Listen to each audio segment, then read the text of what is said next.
let's go ahead and do this then. We're going to switch over to the overlay.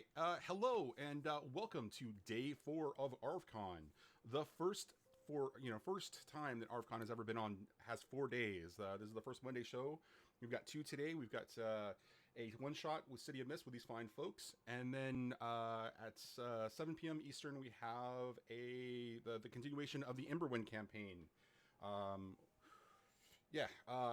That with John Helfer as the GM and the full cast kind of showing up today. So this is the first time I've actually streamed on Arv's channel. So hi, I'm Johnny. I'm Video Store Cowboy. We're going to go around the table and do some quick introductions. We're going to talk a bit about the charity that behind ArvCon today, and then we will go ahead and get started. So first around the table, Gnome, tell us about yourself. Hi, I'm Gnome, and today I'm going to be playing... I need to remember my character's name. Elliot Rabotowitz. Off to a great start, right? He is an investigative reporter, and his mythos is a golem. Oh, that's interesting. Okay. Next up. Yeah, I know. I read the backstory stuff, and I was like, oh, well, that... Oops. No, actually, so one of the great things about City of Mist is the whole like there's different versions of these different mythoses and that are laying out in the city. So interpretation is a great part of this game, and it's one of my favorite parts. So thanks, Gnome, for being here. It's the first time you and I have been at the table together, so I'm really happy to have you. Excited. All right, next up, let's go with Carlos. Hi, I am Carlos Hernandez. I game with Johnny. We regularly play together on Friday nights with the Esper Genesis system. Today, I am playing Jorge Hunder. Jorge is a Grubhub delivery person and a small-time drug dealer. He's also the world worm, Jormungandr. He doesn't really know it. I have a feeling that your character and Sethana are going to have some fun conversations. Looking forward. All right. Excellent. Thank you, Carlos. Always great to play against Sleepwell, but today, now I'm against Jorge and I'm in control this time, right? Like every good What have you done, Carlos? All right. Next up, let's go with Valanda. Hey, I'm Volley. I am playing Sethana, who is she's an alcoholic. She is a personal assistant to the CEO of a pharmaceutical company, and she also happens to be a Valkyrie on the side. So, yeah, it's all good. Valanda and I actually played together previously when we did a show called 6 and 20 Metropolis, and Sethana is still one of my favorite moms in any game ever. Nice. Yeah, it was. It was a good time. I'm glad to have you back at the table. And last but not least, Mr. Clay, tell us about yourself and your character. Hello, I am Zach Clay. I am a very recurring guest on the Arvin channel many times, not only in the sci-fi kind of D&D setting of Esper Genesis, where I play Kaz, the Bellari Hunter, but also as an Arv vocalist, which is kind of Arv's way of playing text-based games, but then he invites voice actors in to voice the text of the game, which has been really fun so far. Today, in City of Mist, I am playing Duke, who... as you might come to find out, Johnny is learning some things about our characters at the same time as you guys are. Yeah. So this will be very interesting.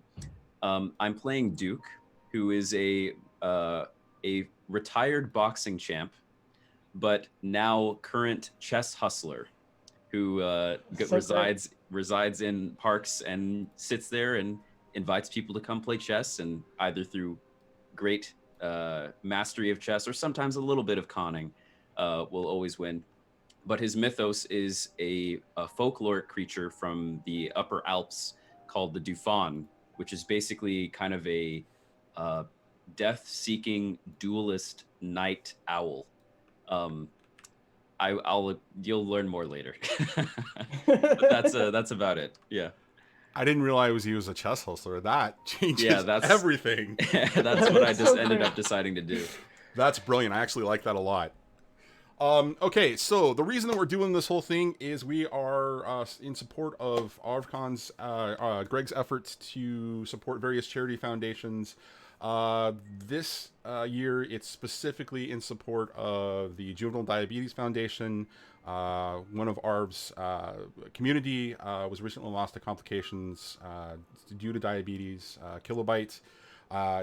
Mods can give you all the details in the chat. Carlos, can you talk a little bit more about the Juvenile Diabetes Foundation?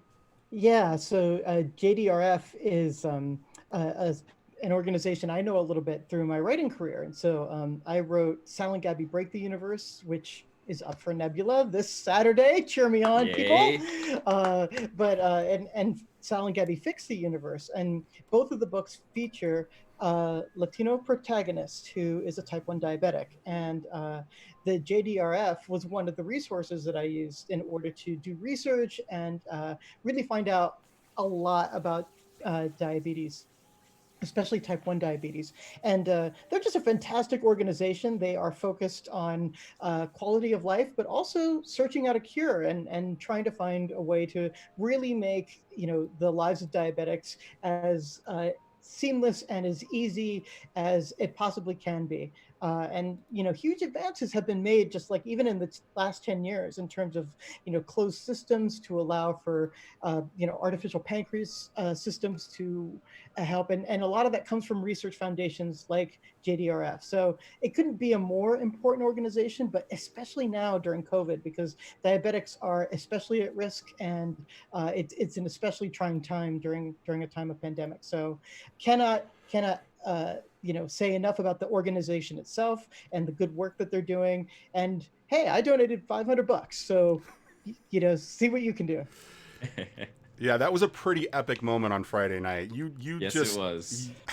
and we almost got the 2000, where we almost got you eating that ghost pepper. I Oh, swear. that's right. Yeah. So I said I was going to eat a ghost pepper, if we made it, and we didn't quite make it. So I did promise to eat like a chocolate pudding or something equally. I'll have to see if I can grab some sort of completely bland snack. All right, so we're currently sitting at $3,500 from the weekend. Had a little bit of a conversation with the crew here. We didn't get any particular guidance from Greg, so we're going to try to raise $300 for this particular one shot.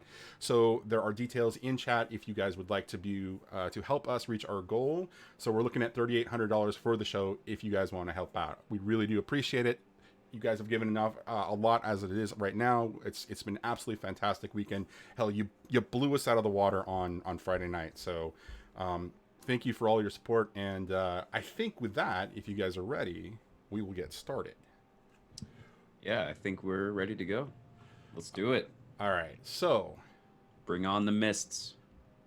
The way that we're going to do this is, hold on just a second as I mess a little thing up there. All right, we'll go back to it. The way that we're going to do this is we're going to start in the middle of the story. So I'm going to tell you the previously on. Previously on KNXS, unrest in the city.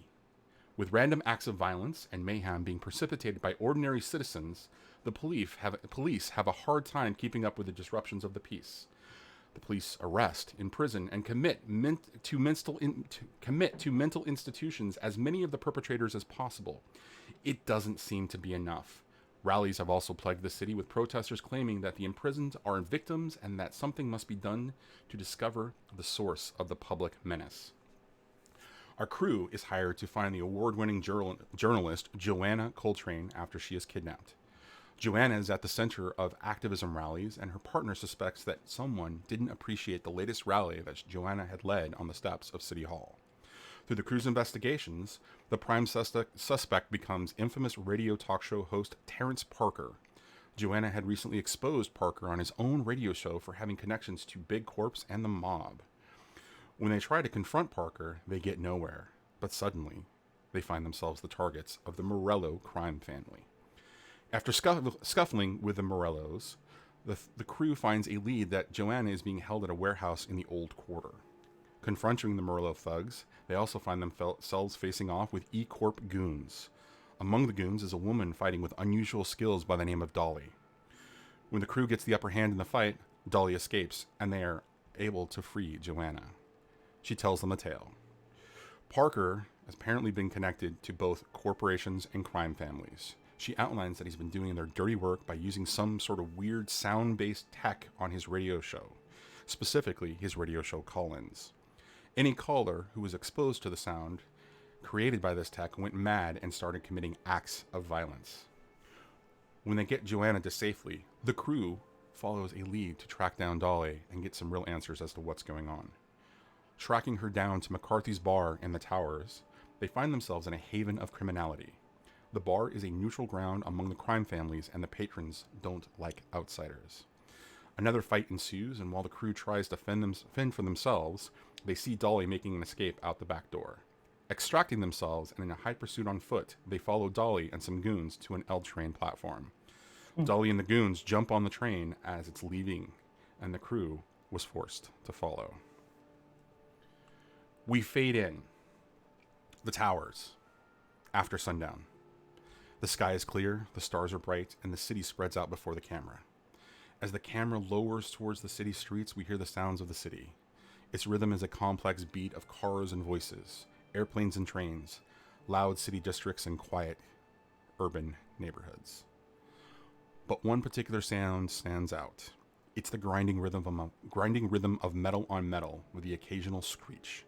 As if listening for it, the camera pans right. We see an elevated track with a city train speeding over one neighborhood.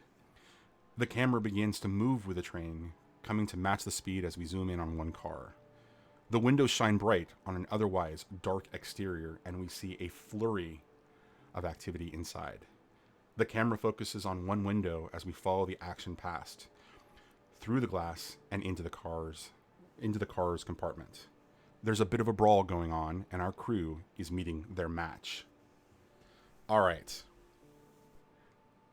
Sathana. There's a punch coming at you from what looks to be a quite well-dressed goon. What are you going to do? While he's distracted trying to punch me in the face, is there any way that I could figure out what kind of weaponry he has on him, if anything at all? He is currently attacking you with his fists. However, you do see that in his, like, he's got a holster, like a rig inside of his coat, and he definitely has a holster with a pistol. Looks to be an automatic weapon. I want to take the punch in such a way that I fall into him and grab the gun. So is this a face danger or go toe to toe? I think this is probably a face danger. This is a really stupid move. I missed you.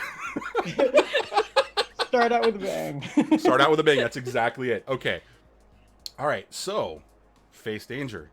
Tell me what applies here. I believe sense armaments from my Whispers of the Battlefield. Okay. I can't remember. We can use multiple dots, powers from multiple cards, right? That is correct. Although we are going to make a slight change, and this may not work in your favor, Valanda. We are now going to limit 3 power tags. Because yeah, I think we discussed that at the end of when we were recording last. So yeah, exactly. Yeah. So totally fine. 3 power tags. That is absolutely So any of them, Mythos or Logos, you can pull them from. So. I also think perhaps Tides of Fortune, because if I get hold of this may shift the power balance a little bit. Okay. And it's definitely a fight from Fight or Flight. All right. Roll it. They're my 3 that I think would apply. Hold on, let me double check your weakness tags just to make sure that there's not something that necessarily applies here.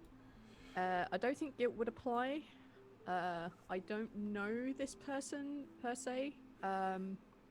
I guess not on a battlefield would be a weakness tag that definitely applies. And people, I don't know. People find you terrifying actually works in your favor in this particular case, so I'm not really thinking that that's going to make a difference either. Let's say that there is a story tag. It's gonna give you a -1, and it is jostling train. So bumpy ride. So let's call it bumpy ride. Okay. Do I just put a minus? -1 at the top, and then just go ahead and click on face danger. All right, let's do this. Miss 6. All right. Oh wait, it didn't include any of my power tags. It did not include in your power tag. So if based on that, I think it's going to be a partial success. So what you want to do, just for you guys to know, along the power tags on the left-hand side are these things that look like flames. That's the burn burn a tag marker. So if you're not familiar with that, I can explain that in a bit. On the left, or I'm sorry, on the right-hand side are check marks. That's how you actually include that into your roll. So you just check those. Got it. Right. That's indeed what I did. Okay. That you did do that, and it still didn't roll for you. Okay. All right. So we're gonna call it an 8. Let's double check the result there. Yeah. We're gonna call it an 8 because you got a 6. All right. So narrate us through this him punching you kind of rolling with it and getting in position. Then I'll talk about a potential consequence that sort of comes in, a soft move. I see that he's probably going to go punch one side of my face, and I just kind of turn in a way that he spins my body so it goes towards him, so like my shoulder goes into like wherever his holster is. And I basically attempt to try and grab it while I'm on my way down. Okay. I don't mind falling on the floor for this punch. All right, so as you do that and you kind of turn, you grab the pistol, you're able to kind of do that, but you slip and you're completely off balance when you slip as you're doing this fall, and so you lie flat and you're kind of prone there for a second. Gnome. All right, Elliot sees this happen as Sethana just kind of makes this move, kind of moves into the punch, kind of, grabs that gun, and you see that while she is more confident in what she was doing, you can see that she's still a little off kilter. What does Elliot do in this situation? Seeing her kind of not be at the upper hand in this situation, I think Elliot would kind of rear back his hand, and right now he's still kind of like in human form, right? But just this, like, his arm starts cracking, and there's just this massive stone block, and he's just gonna slam it into the attacker using stone fists and protector of the weak. Okay. I think maybe. All right, that totally works. Go for You're it. calling Sethana weak? Well, is it not weak isn't the Laying on my appropriate back term. like a turtle has been knocked over. Yeah, I'll take that. That's fine. Yeah, just momentarily at disadvantage. Yes. I didn't write the tag. Thanks, Mike. Yeah, blame Mike. blame Yeah, Mike. that's it. Yeah, hashtag blame Mike. So that would technically be. Sorry, I'm learning how to play the game. Is that go toe to toe? That can be a go toe to toe or hit him with all you got, because you are not necessarily facing off with him. He's already dealing with Sethana, so that could be a hit him with all you got at that point. Okay, let's hit him with all you got then. Let's. All I don't want anything to happen to her. So, boop, boop, boop, boop, boop, boom, that button.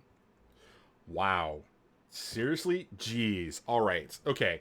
So I can't say it's clobber in time, but it's pretty close to it. all right. You give the appropriate targets, status of your choice to this particular target. So, and you can also choose 2 things from that list right there. So what do you want the status to be for hitting this target like you have? Okay, hit me up with the status. It could be like, bruised, it could be bloodied, it could be, it would be status 2. So bruised would be like, status, potentially a status 1. Bloody could be like status 2, or broken nose status 2, kind of a thing. Basically what's going on is that these sort of, thugs, or, these goons, have a certain amount of status before they actually drop out of the scene. Great. Let's break his nose. That's a pretty solid punch of stone. Okay. Let's go with that. So broken nose 2. And what else? You've got 2 things you can do there. You can take cover or secure a superior position. You get them good. You can up the tier status. So if you do that, we'll call it broken jaw. You get more of them. there are 3 other, of these goons in this particular car with you. You control the collateral damage. You can hold the target's attention, which you can definitely do, or you can take 1 juice and get the upper hand. Yeah, let me hold the target's attention. Okay. Because that way, hopefully, it'll open up an opportunity for Sathana again. Okay. And then yeah. Oh, yeah. Okay. So, and then you've got 1 other one too. Let's get them good. Let's up that tier. Oh. So describe it to me when you actually break this guy's jaw. Like, what does that sound like? What does that look like? I don't have celery on me. Damn it. Oh, this is great. I have an old can. I can make crunchy noises. Perfect. All right. Just give me the cue. Carlos has a folio work ready to go. Yes.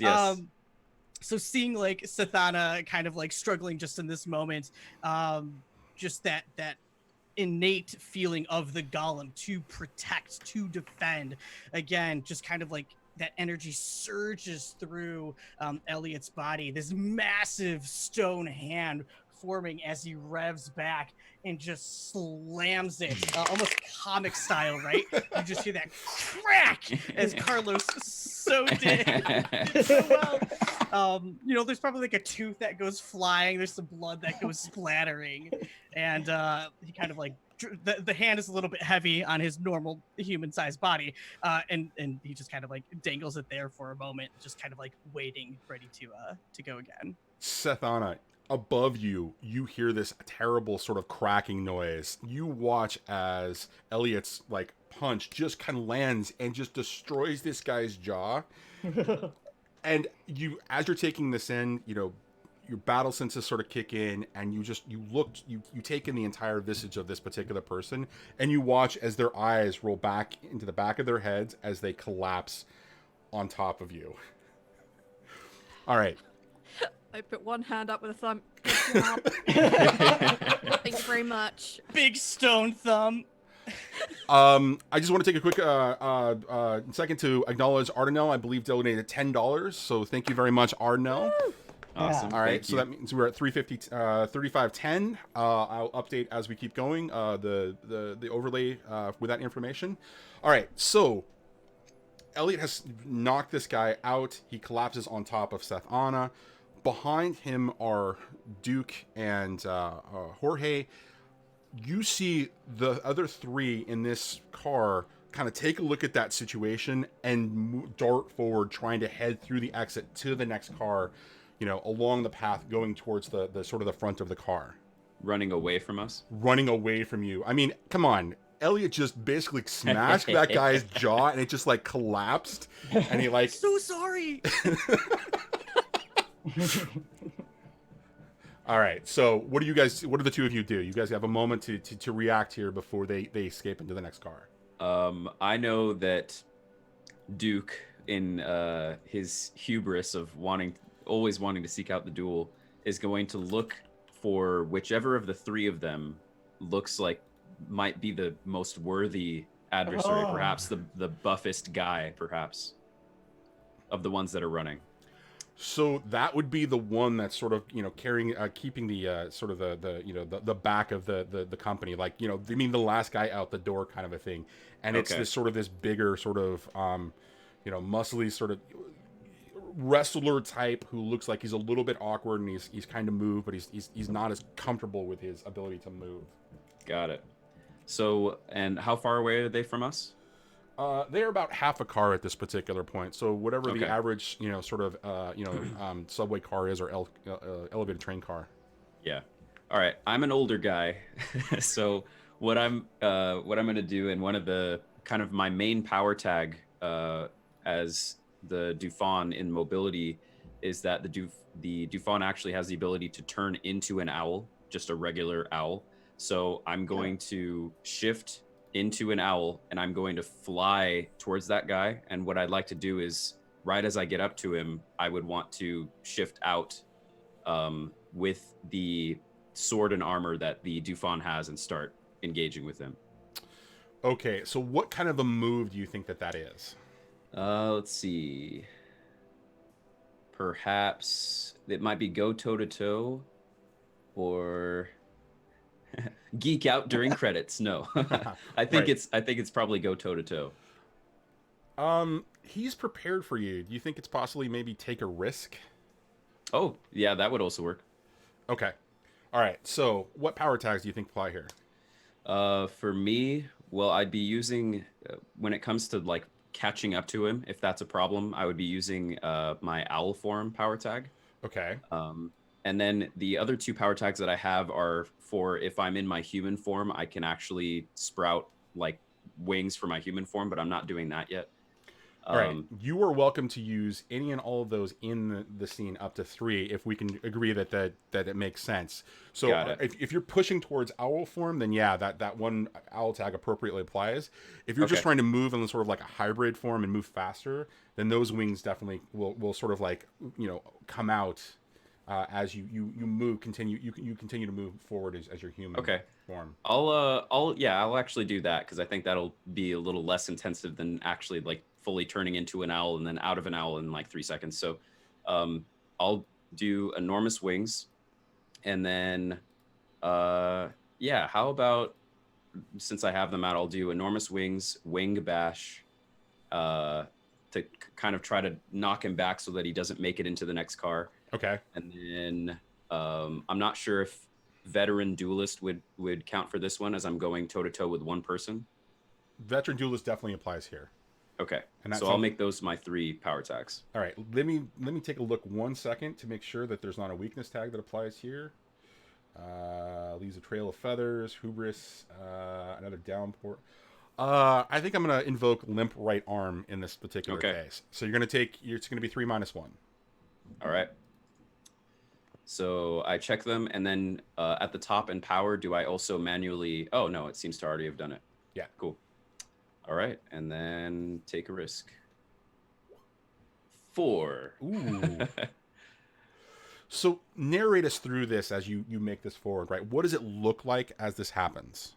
So my Duke is kind of an older man, kind of, if you can imagine the generic. If you've ever seen those videos of chess hustlers, they're a lot of older guys with the fedoras, and they sit down with their coats in Central Park, and maybe they have a cane next to them. He's a retired guy. That's why he spends all of his time hustling chess in the park.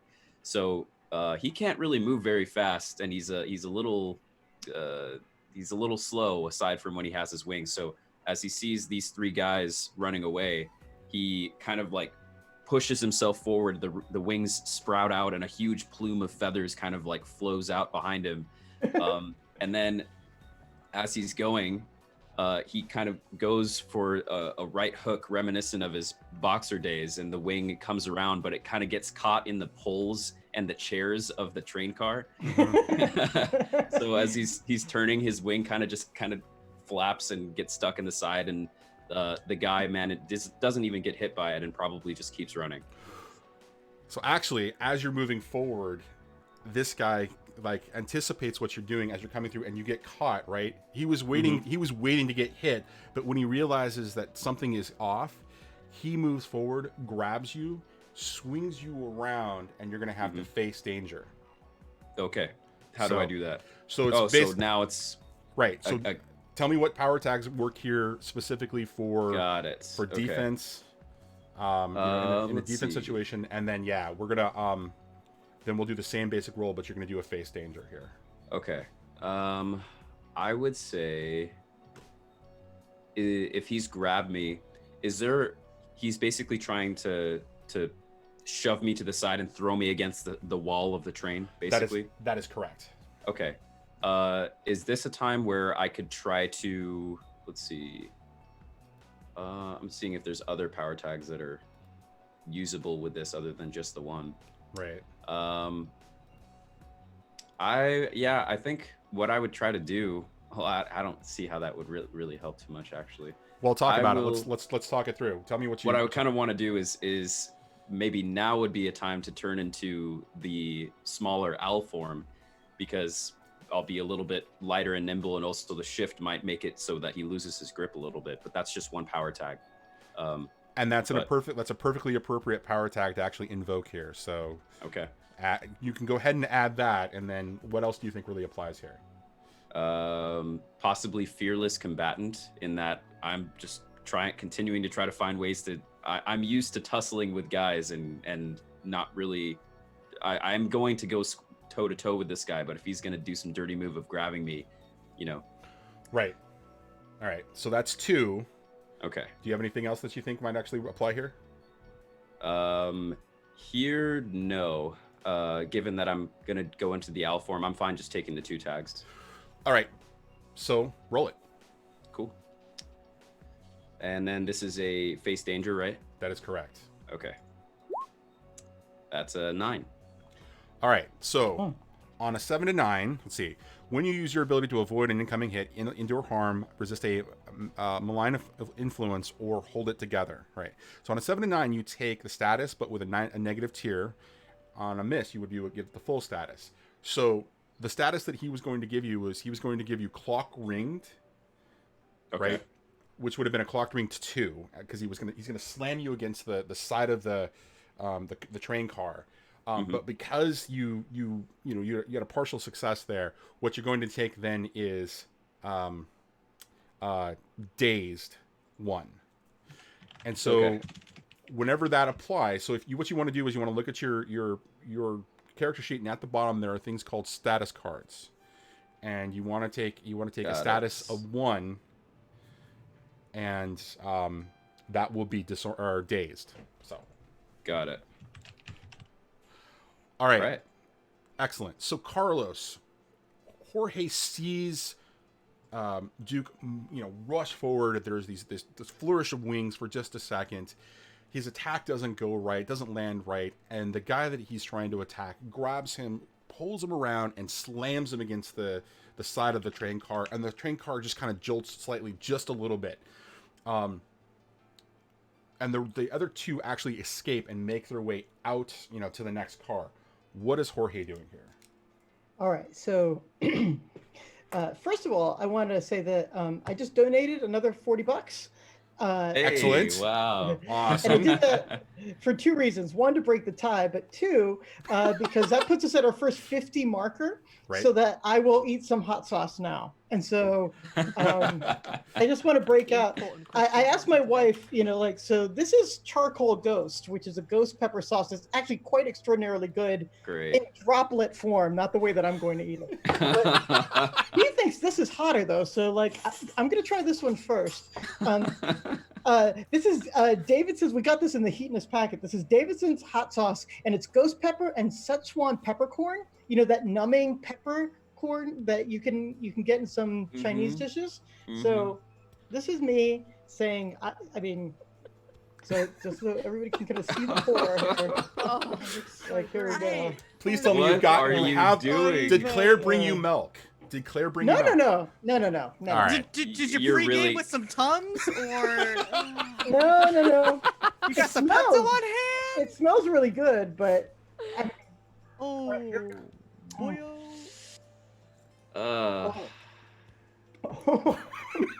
It's gotta taste delicious, right? talking a Horrible. second. Oh yeah. The thing about ghost pepper is it endures, and with the Szechuan peppercorn, it has this weird effect. So I'm gonna be drooling very much like my character is. So this is like method. Yes, Talking right ultimate now. method. Yep. All right. So my character, Jorge here, he sees what's happened, and what he's going to do is he's going to use his connection to the underworld. Remember, he's a small-time pot dealer, so he's been involved with the mob a lot, and so he knows all these guys. So he's going to use his knowledge of the underworld to try and convince this particular. Do we know this guy's first name, or might I know this guy's first name? We'll call him Rodrigo. Christian. Oh, His name is Christian. Christian So, Rodrigo. I'm gonna approach Christian Rodrigo with arms wide and could be like, Christian, hey man, why are we even doing this? How many times have I resuscitated you in Fortnite, man. Come on, we know each other. What is going on? Yeah, just put the owl down. All right. This sounds to me like a change the game. So what you're trying to do is change his disposition in this situation and get him to actually do something else or recognize you at this point. So, talk to me about what Jorge is going to use power tag wise to convince his good friend Christian to be distracted or something else. Talk to us about that. Or if you want, it could be a convince as well. Which so the difference is convince is sort of you grab the attention and you get him to potentially pay attention to you. Change the game, you get the ability to affect the situation on a different scale. Like you can add things to the environment or you can take things away. So here's what I'm thinking. Since we kind of like know each other, he also knows that trouble in the form of earthquakes and poison tend to follow me around, like it's hard to attribute to me exactly, but he definitely knows that I always come out like somehow, shining at the end of misadventures where, other people might be leveled to the ground. And so what I am proposing is the power tag of knowledge of the underworld, specifically this guy. And the fact that he knows that I sometimes get a little spitty when I get excited, and people tend to fall over dead when that happens. Oh, okay. All right. Well, because of all the hot sauce. Because of all the hot sauce. Like I said, I'm method acting right now. All right. So we're going to call this a convince. So please, let's go ahead and add those power tags. All right. And let's take a look at your weakness tags just for a second, just to make sure that there's nothing that doesn't necessarily apply here. No, you're good. Go for it. All right. So I think I'm doing this right. I just do this. Did it do it? You click the convince button at the top of your character sheet. Oh, I actually hit the button. Check. Yeah. Nice. Nice. Oh, wow. Okay.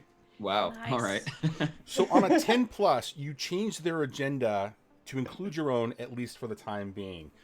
So immediately as you start talking, Christian kind of whips his head over, and Duke, you're like, what's going on here? And Christian kind of looks over. Oh, Jorge, what's going on, man? Hey, man, nothing much. I give him gang signs or mob gang signs. I don't know, whatever the, but we do, the secret mob handshake and everything. And then I'm like, what's good? What's good? Man, haven't been around too much lately. Just stupid Grubhub's been keeping me busy. But yeah, why don't we why don't we just work this out? Why don't we just have a seat and we can just talk? I'm not. Why are we even fighting? Why are we always just fighting for no reason? Let's just have a seat. Oh, okay, man. Sure. I mean, I'm supposed to be working for this chick, man. She's way up there, but hey, man, I didn't even see you when we were getting into this fight. Okay. What do you want to do? You want to go? Get out of here and go get a cheeseburger or something. And his whole physique, he lets go of Duke, and Duke just sort of slides down a little bit. He's like, go ahead. I flutter. In my owl form, I just kind of flutter away and just kind of I poke at his head a few times, for retribution. Yeah. And then flutter back and land on Sathana's shoulder, but am an owl. Okay. Yeah. So Sathana, it's really not helping me. Right on the thumb that you had perched up, Yes, exactly. Yeah. All right. So, the rest of you are watching this interaction happen and realizing that the other two thugs are getting away in the next car as Jorge and Christian are just having this conversation. What are you guys doing? Oh wait, can I just kind of turn to them and be like, let's just question this guy. We don't need them. I kind of just mouth that. I have some fairly important questions. We started this evening in a bar. Oh, Because we chased her out of a bar, right? Yeah, Yes, McCarthy's. you chased her out of McCarthy's bar in the towers, right? You chased her out of a bar. You were on foot following her and these goons all the way up into the L train station, and they were able to jump on a car, and you guys were able to get on the last car to follow them. Great, because that determines how drunk I am, and so that determines the stupidity of the things I'm about to do. Here we go. Okay. How far are we from the next train station? The next stop?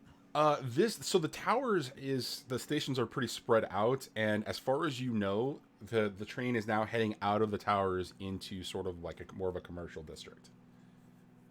Okay, so can we see her, or have we seen her?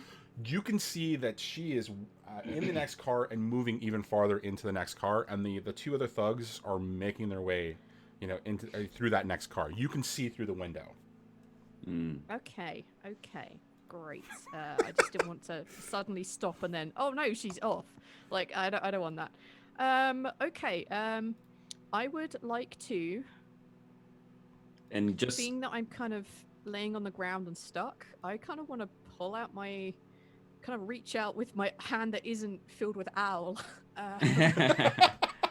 Kind of bring forth my lightning sword and slam it into the train floor and have it travel all the length so it kind of electrocutes and stuns everybody in the surrounding cars.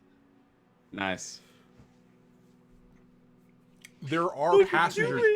There are passengers on the train behind you. You are aware that there are innocents.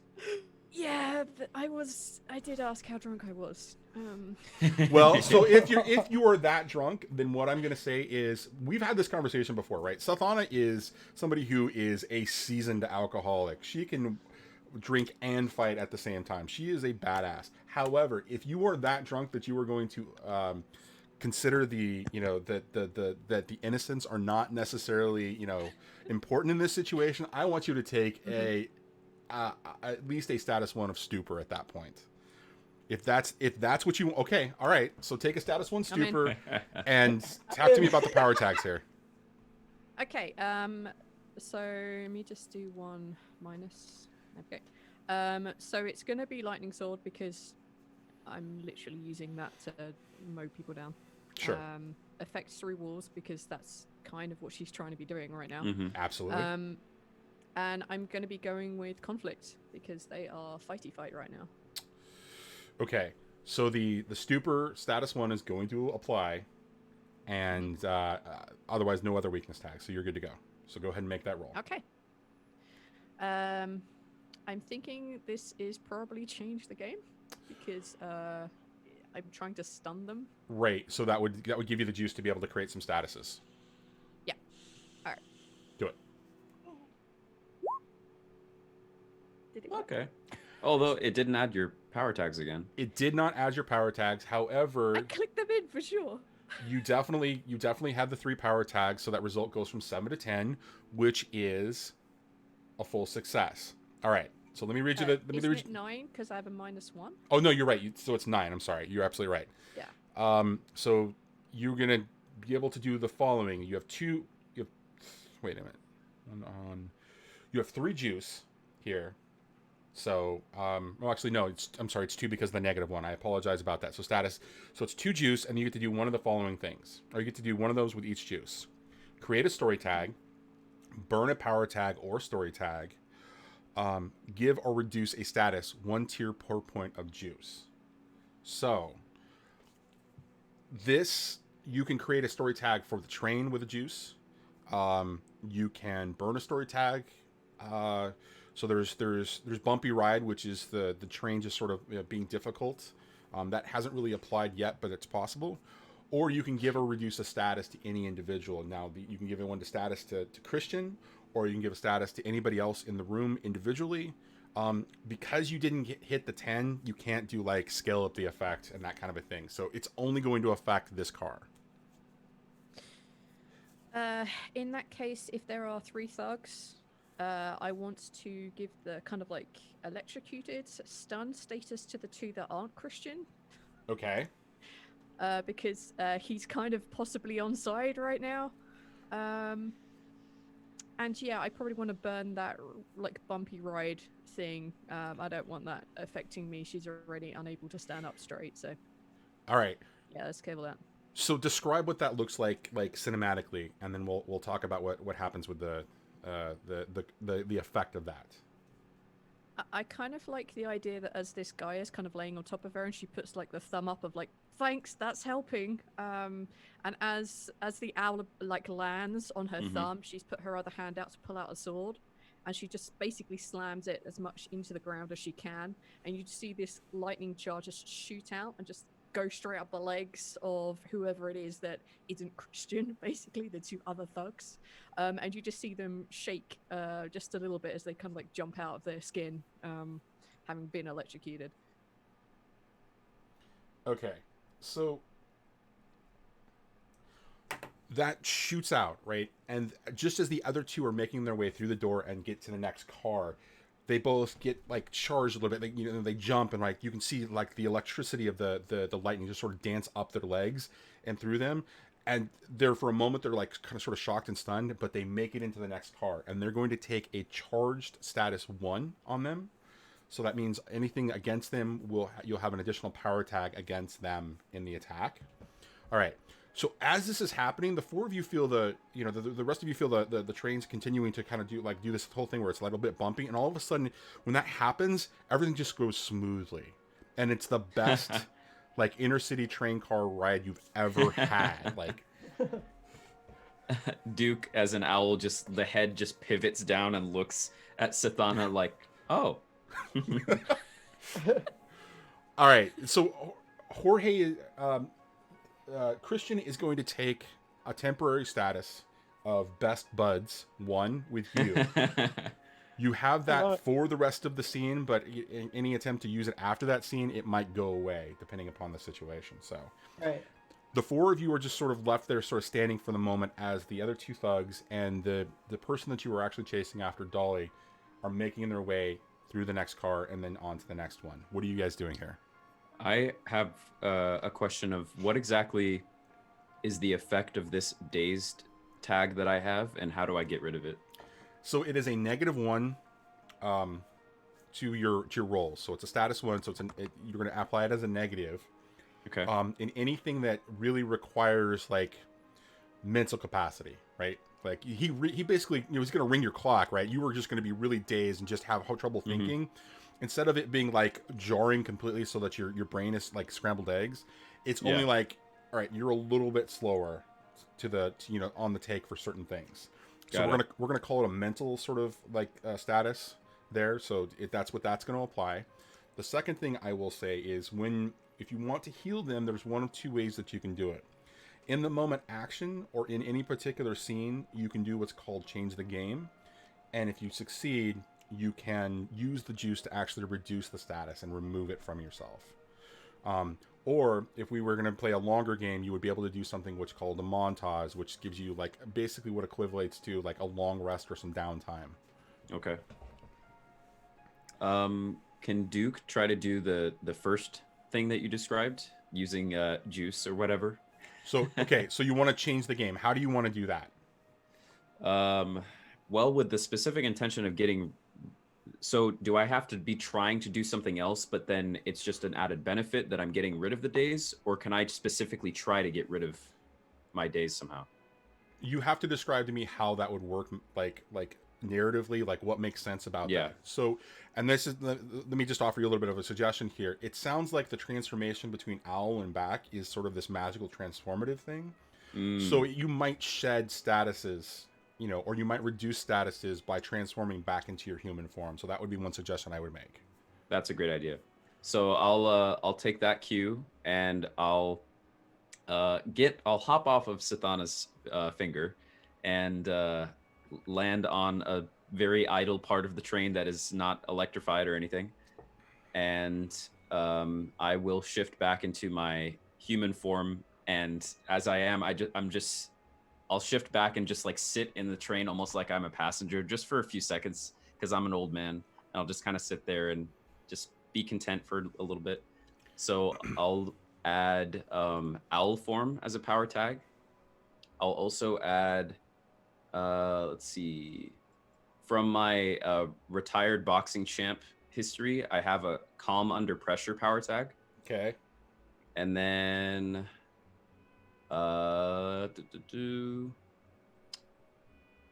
would say that's pretty much all that can apply. So I have those 2 power tags. Okay. Go for it. Okay.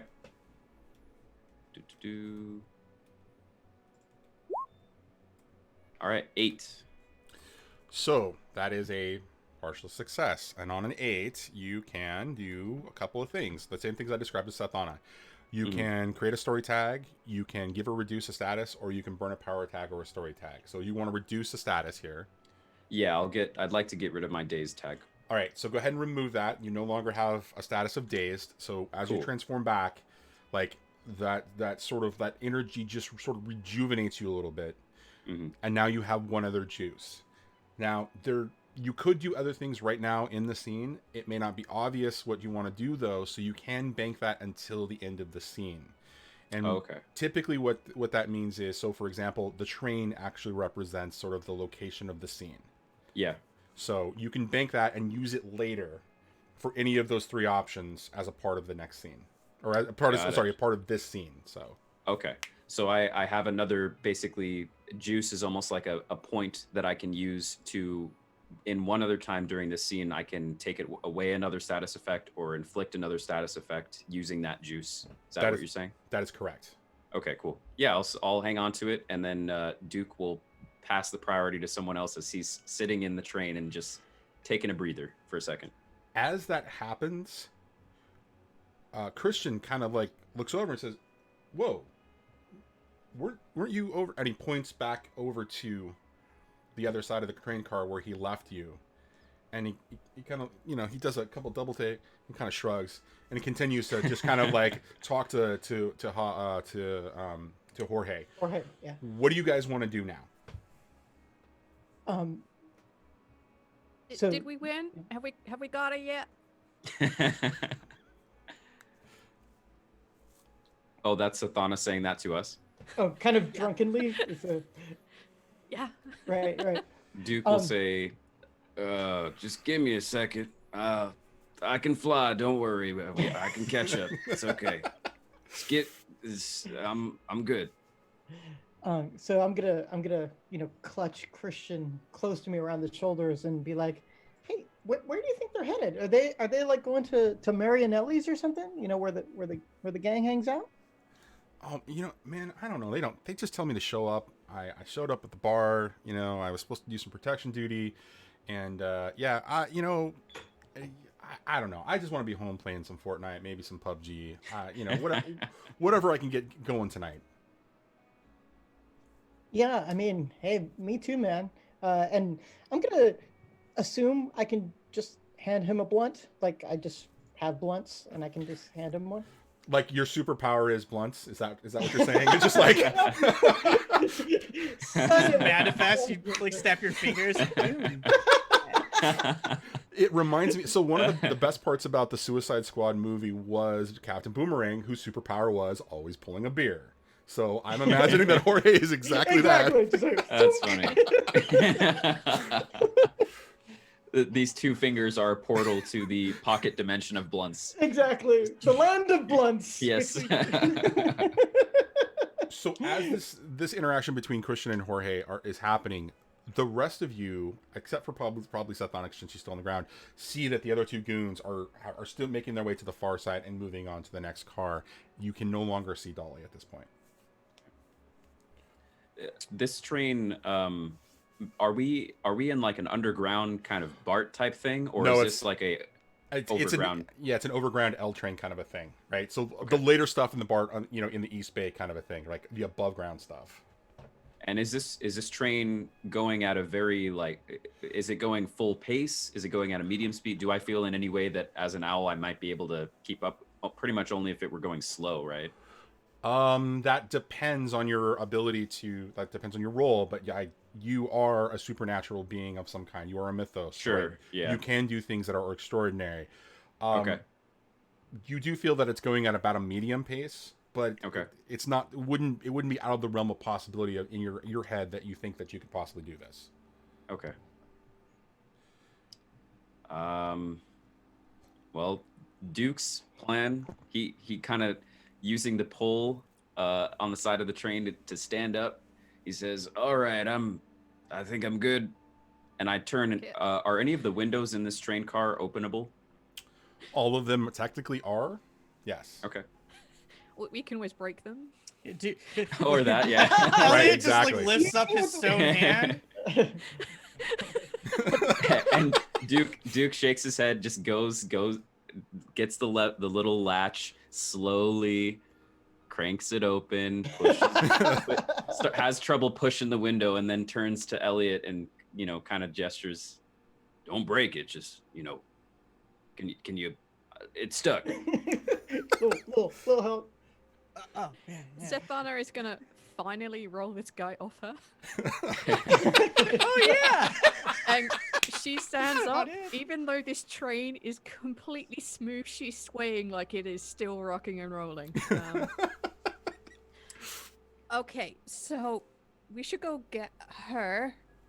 Yes, we should go get her, and well, she can't go anywhere because we're on a train. This can't be that hard, right? That's very true. Maybe I shouldn't go flying out. Yeah. If you go ahead. No, go ahead. You. If you give me a moment, I can make sure that nobody goes anywhere. I can go stop the train. Says I used to be an electrical engineer. Is that something Literally that's my gonna? card. Is that something that's gonna be at the front of the train or at the back of the train?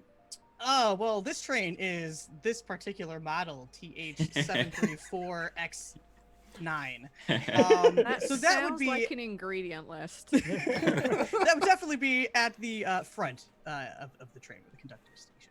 And MC, what direction are these goons running? Are they running towards the front or the back? Oh, they are totally running towards the front. Okay. Then Of course they are, Johnny. Oh no! Like I said, I have this all situated. You guys are gonna have a good time. There is an actual plan, and all right. I'll show you guys afterwards. Anyways, yeah. So they are running. They are running forward. They're like the two. So you know that you're about 3 or 4 train cars back from the actual front car. You're not sure exactly how much. You think that the count of the cars was 6 as you were, but you were having to run and catch the last door as the train was starting to leave and just keep it open long enough for the 4 of you to jump on inside. So it was very much sort of an, on foot action, jump on a moving vehicle kind of a thing. So you weren't able to get all the details. All right. So train is continuing on smoothly. However, you see that you appear to be coming into a station. Like you can see like lights sort of indicating that there's things that are starting to come into a station. No, okay, let's go. I grab anyone who is stand-upable, i.e. someone more than me.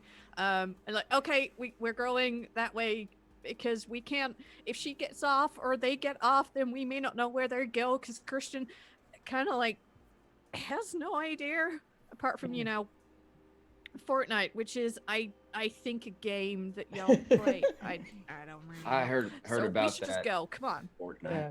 So I say, hey, Christian, do me a favor. Call your boss. And like I kind of like sit him down. It's like give her a call, a boss. What I'm trying to do is try to get him to call. Maybe she picks up and buys us a couple seconds while we charge toward her. Oh yeah. Okay. All right. He pulls out Just ask her. Yeah. pulls out ask her what a burner flip phone. He's like, Yeah. what do you want me to say? Yeah, just ask her if she's signed on to Season 7 of Fortnite yet. And he like, dude, I didn't even know she played.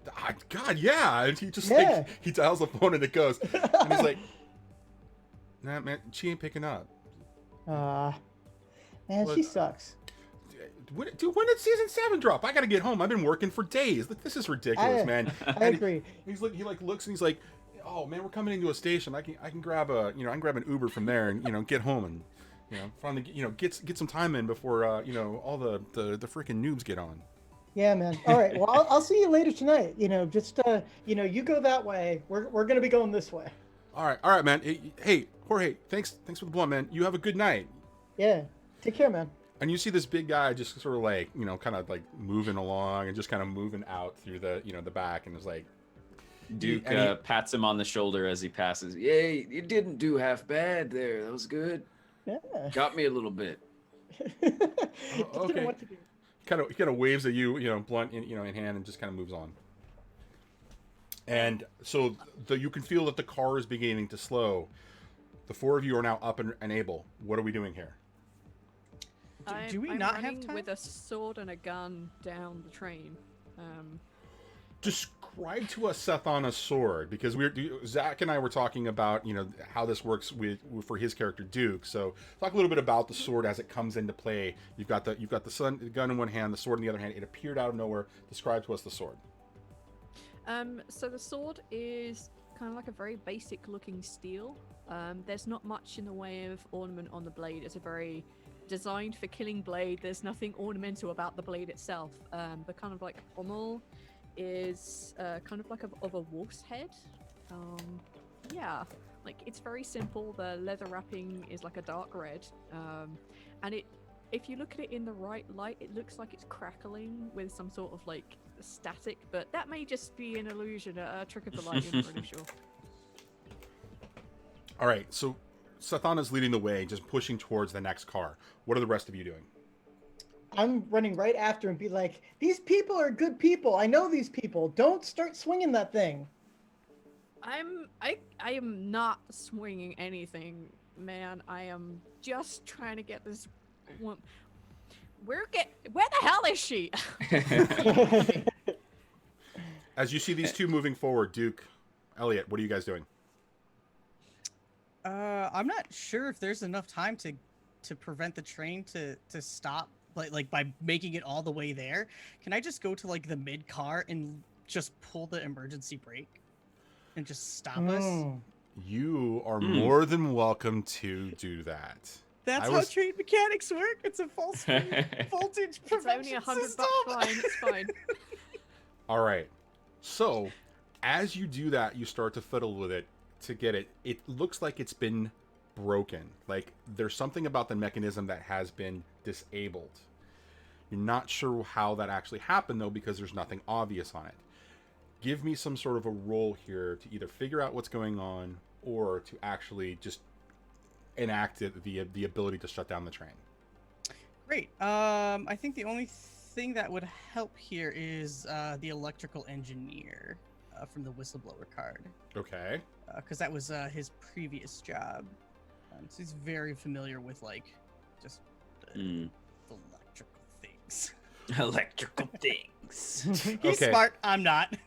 So along with these, so like there's a couple of elements here. There's electrical engineer, I see. I also think that disable security systems from investigative reporter might apply here, because that really is a safety system, which is also technically another type of security system. Mm-hmm.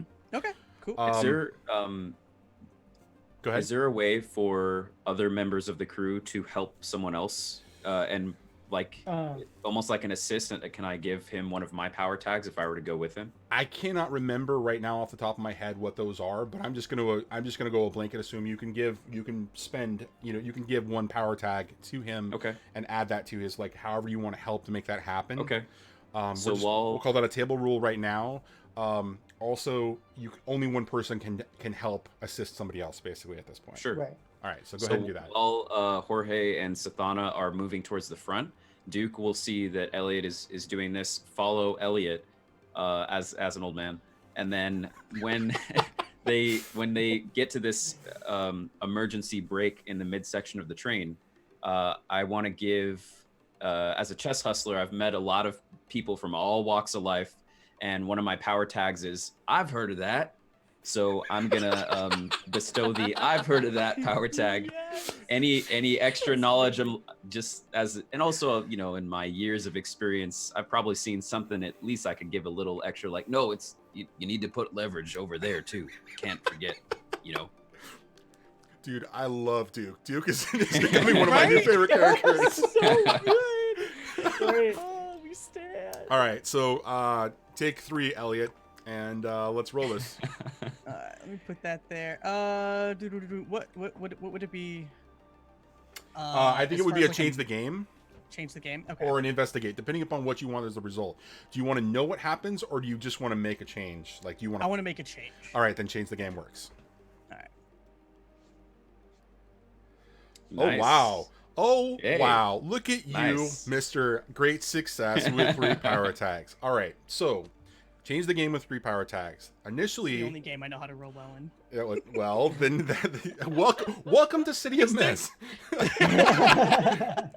All right, so you can create a story tag. You can burn a power tag or story tag, or sorry, you can also give or reduce a status. Now that's on 7 and 9. 10 to 12, or sorry, 11 or 10 to 12. You can scale up the effect. You can prolong the effect. You can hide the effect, or you can make any other improvement. So it sounds like you want to fix the device, so working brakes. Yeah, the ultimate goal is to get the train to stop, like fix the device, slam the emergency brakes, so that it prevents the train from entering the station, which would make it easier for Dolly and the gang to escape. Right? Totally. In the All crowd. right. So let's stop before we get there. All right, so it sounds like you're gonna reduce the status that's on the system, which is broken device, and so that's gonna get removed. So that's one juice. The next one is when you hit the button, it's gonna bring the train to a slow stop, and I'll narrate all this with you, and we'll kind of navigate this together. But mechanically, so you've removed the status on the device. You're going to create a status on the train. We'll call it going nowhere. And then you'll have a third juice to be able to use to do something else, or hold on to it for the rest of the scene as long as it applies to the train. So Okay. So would you agree about those first 2 juice that you want to spend there, or do you Yeah. want to do something else? No. I agree with that. I think Okay. that's good. All right, so going nowhere 1 for train, and the device is working. All right, you still have 1 juice left to spend in the rest of the scene. So talk about Elliot fixing this. Like, narrate us through that step. Okay, so I think like the stone arm is kind of just melting back into his normal hand, and he's messing with the mechanism. And Duke comes behind him eventually, right? Mhm. And kind of points out an area that's like, oh no, that actually should be connected to that, and it was just Elliot was kind of focused on a different like section, right? So it's like, oh yeah, no, you're right. And so he he's just like messing around with some of the wires and just trying to fix it up, and then once he feels that it's adequate, he'll yank the emergency chain. So as you just kind of discover what the problem is, and it just kind of comes back together, there's this little moment of like something like almost like electrical about it, and you realize that the sort of the status or the effect of the smooth ride, basically the bumpy ride that Stethana had removed with her sword, the sort of the electricity as it came out actually was the reason that shorted out and the brake was no longer able to. And so as you do that, it kind of re-engages and the car starts to get real bumpy real quick. But as you pull the lever, things start to slow down as you hear the screeching, and the train's begins to kind of jitter for a little bit, kind of stopping on the brakes as it's coming to a halt. And so going nowhere 1 now applies to the train. It is now stopped. You guys are all standing over a neighborhood. Duke, you're like, yeah, that's great. That's exactly it right there, right? And you're just like, Good job, son. You grab onto like the side of the end of the car, like where there's a grip, and you just kind of hold on as the train begins to stop. We're gonna cut to Stethana and Jorge. As you feel the train you begin to sort of stop. At first, it sort of jostles, and for just a second, Stethana, you're like, "Damn it, I thought I fixed that." Right, and then She even remembered. Right, okay, and then She it would've noticed. slowly starts to come to a halt as it does. And just as it comes to a halt, you're able to see through the car door on the other side, the 2 goons. You no longer see Dolly. As they're passing through that door, they're like, "What the hell's going on?" Right? What are the 2 of you doing? So you want to go first? And because I have a feeling I'm going to be trying to stop you from doing whatever it is that you're going to do. I'm not saying I have the worst idea, Yes, you do. Yes, you do. but Tell I us. don't have the greatest idea. My plan is, like, if she's a good couple of cars ahead, I just want to bypass these goons because they're just going to try and stop me. I kind of want to, at this moment as we're slowing down, realize that she's real close and could probably still get off the still get off the train if it comes to a stop because it's safer to. And I want to get to her before that, but I'm running out of time. So I think Sethana wants to go into the battlefield, run forward as much as she can, and then pop out in that very last car, either to see her arrive or to see, like, the back of her. All right. Can so you? what's So this is one of my favorite things about Sethana as a character. I would like you to talk a little bit more about this ability so the rest of the table understands. Because the first time it happened, it was unbelievable, and what she's about to do is literally one of my favorite parts of this character. So talk about that. So as a Valkyrie, Sethana, all her past lives, whatever you want to call it, her job would be to take people away from the battlefield, to pick up their souls either on the battlefield or in the ethereal part of the battlefield, and either take them to Freya's garden, where she gets to chill out, where they get to chill out and relax for the rest of eternity, or take them to Odin's Hall. Sethana has this thing where she can get in contact with that, go through to like this battlefield as it's taking place all around her in the very kind of swords and shields, maces and pikes and stuff. Everyone that she has met or is currently sitting on this train, for example, run through this area because time is slightly slowed over there, and then break back through into reality as we know it. That's cool. So she'll look very much like a That's so Valkyrie who sick. can run around a lot and be very quick with her wings, or ride on a wolf, as I found out recently, which is very cool. And then kind of, which I may bring up, Johnny, who knows, and then pop back through into reality. So her plan is to run fast enough through the battlefield in this slowing down time and pop back into reality in the final cut. Nice. That's super cool. Very, very cool. All right. So I need a roll for this now. Is this going to be a change the game? Or is this... No, this isn't a stop holding back, because the first time that you did that, it was a stop holding back, and it was a huge moment for Sethana as a character when she was able to figure out how to do this. So if you can't think of anything else, I mean, is this take a risk, or, I mean, what do you think is going on here? I'm gonna go with, actually, this might be taking a risk, because she's never done it on a moving platform before, so she could definitely fuck this up. The velocity isn't the same. Right. It is actually slowing down, so she could go beyond the end of the train. She could appear in front of the train. This is a big problem. Okay. And she is under stupor, so I think that fits quite well. Absolutely. So let's talk about the power tags that you want to apply to this situation.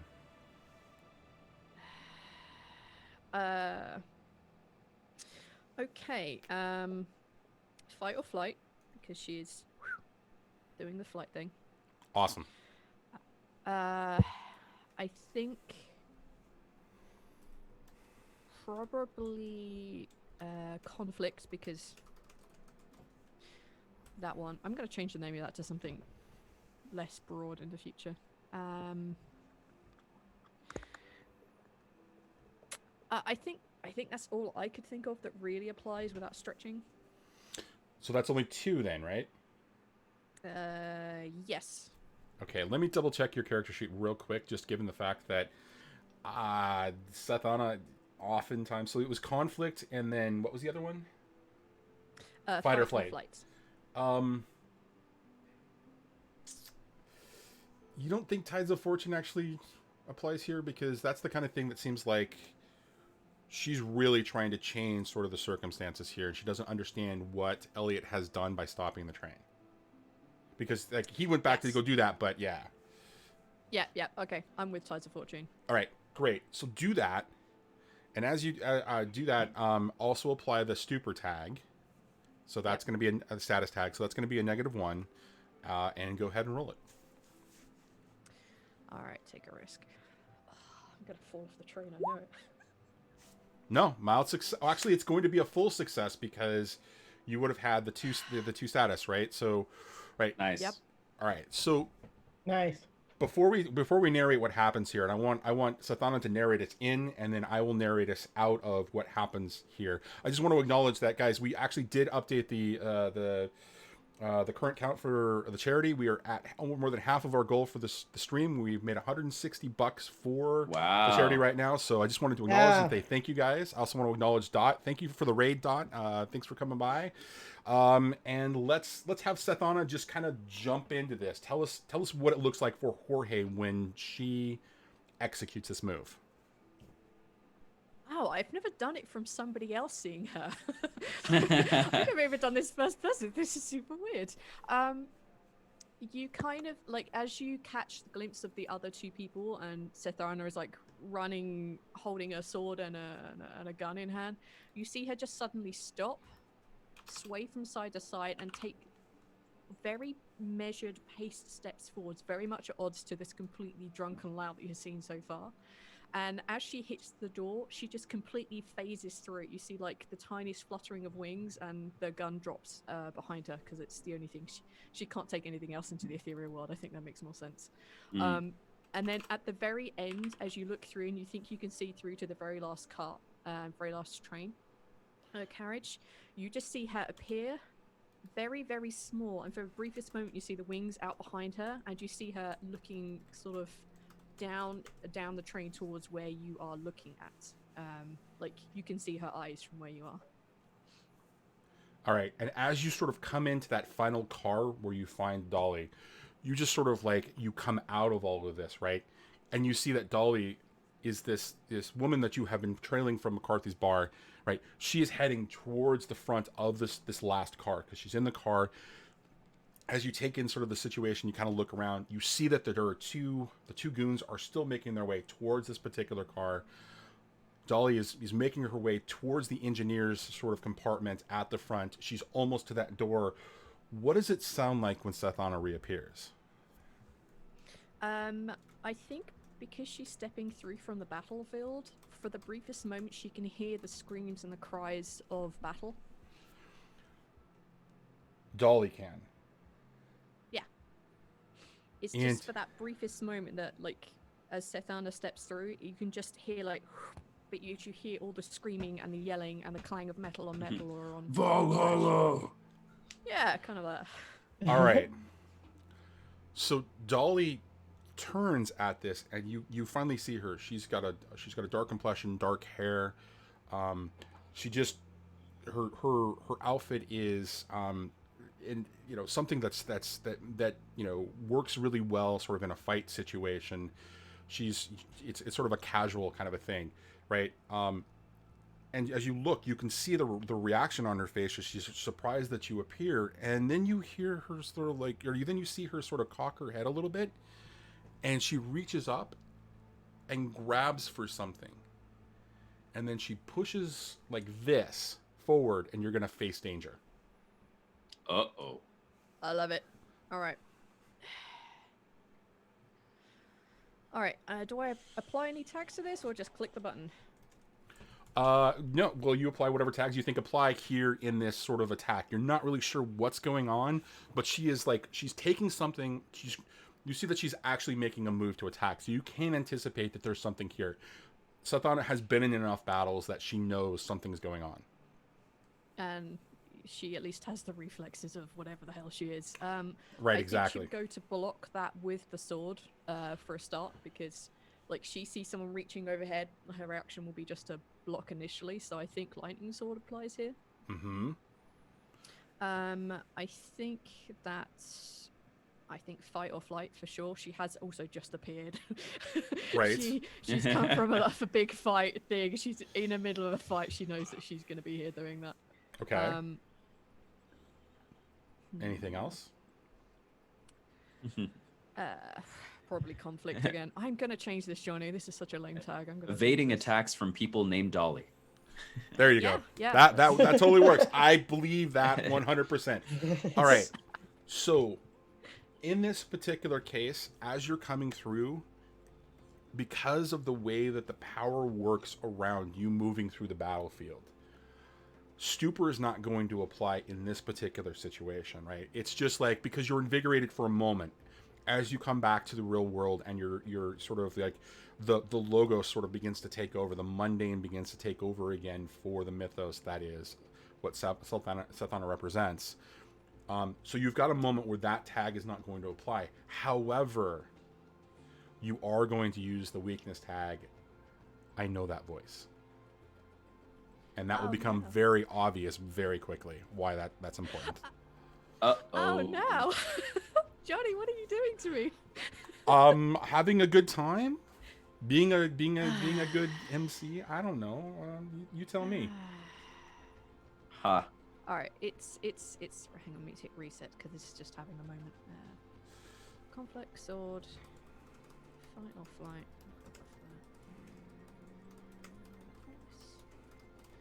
Okay.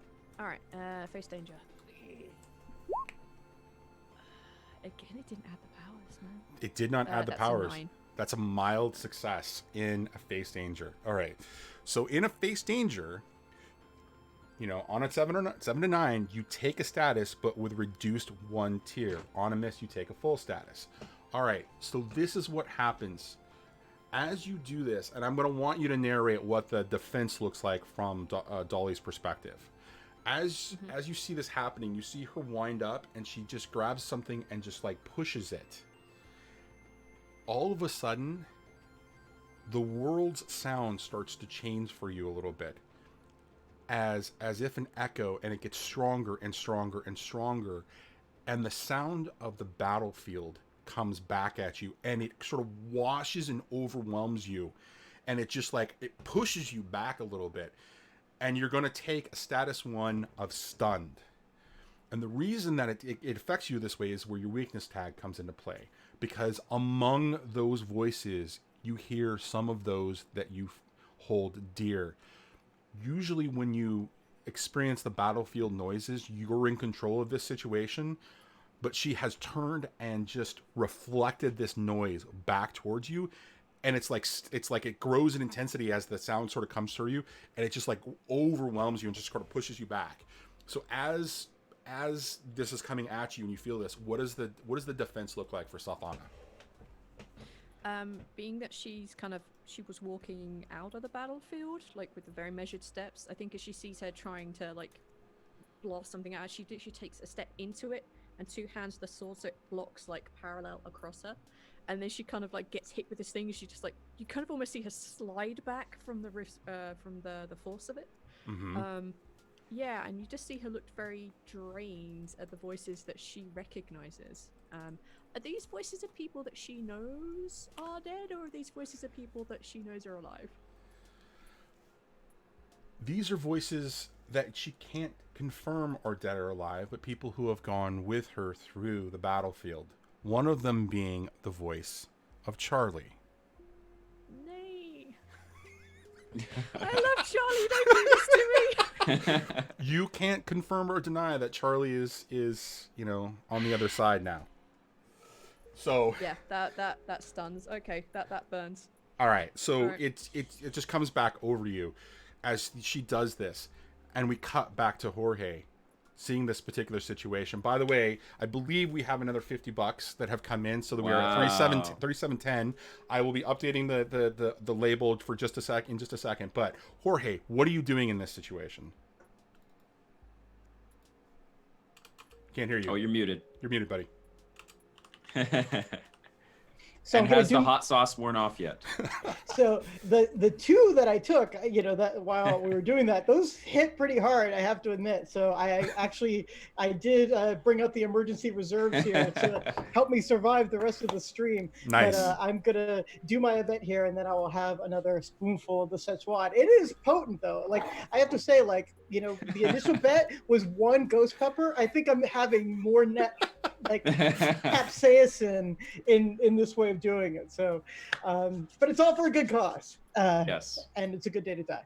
So, Please tell Claire that we apologize in advance. Oh yeah, it's more. We're staying at my mother-in-law's place right now, so basically, I'll be cleaning the bathroom extra carefully. I'm sure it's suddenly my shift. So yeah. So this wildness is happening here, and Jorge, who is a slacker, conflict averse, and doesn't want any of these people fighting, basically goes, "No, stop!" And when he gets frightened, what happens is that he accidentally causes earthquakes. And so he is, basically at this point, really wanting for all of this action to stop. And he's always constantly wondering, like, why he's in the center of earthquakes, and so he is going to basically he's just going to yell stop, but the forces around him that are trying to keep Midgard held together so as not to cause the beginning of Ragnarok, they are basically going to try to remove all the conflicting forces that are in play at this time. So what that turns out to be is sort of like a targeted earthquake with suction, in which the offending players will be sucked into the center of the earth. Now you do realize you're on an elevated platform in an elevated train, and that the effect might actually impact the entire train or the section of the train. You're gonna create a chasm under the front train car, and the train starts to spill into the. Well, so see, it's not really like something he desires to do. I'm just saying like what the power does. Yes. So it's he's not really in control of it, and since he's generally immune to just about everything physical, it won't actually end up affecting him, and Midgard will be saved. So the few versus the many, as we've heard in so many superhero movies. I highly approve of this as being put in danger. Do it.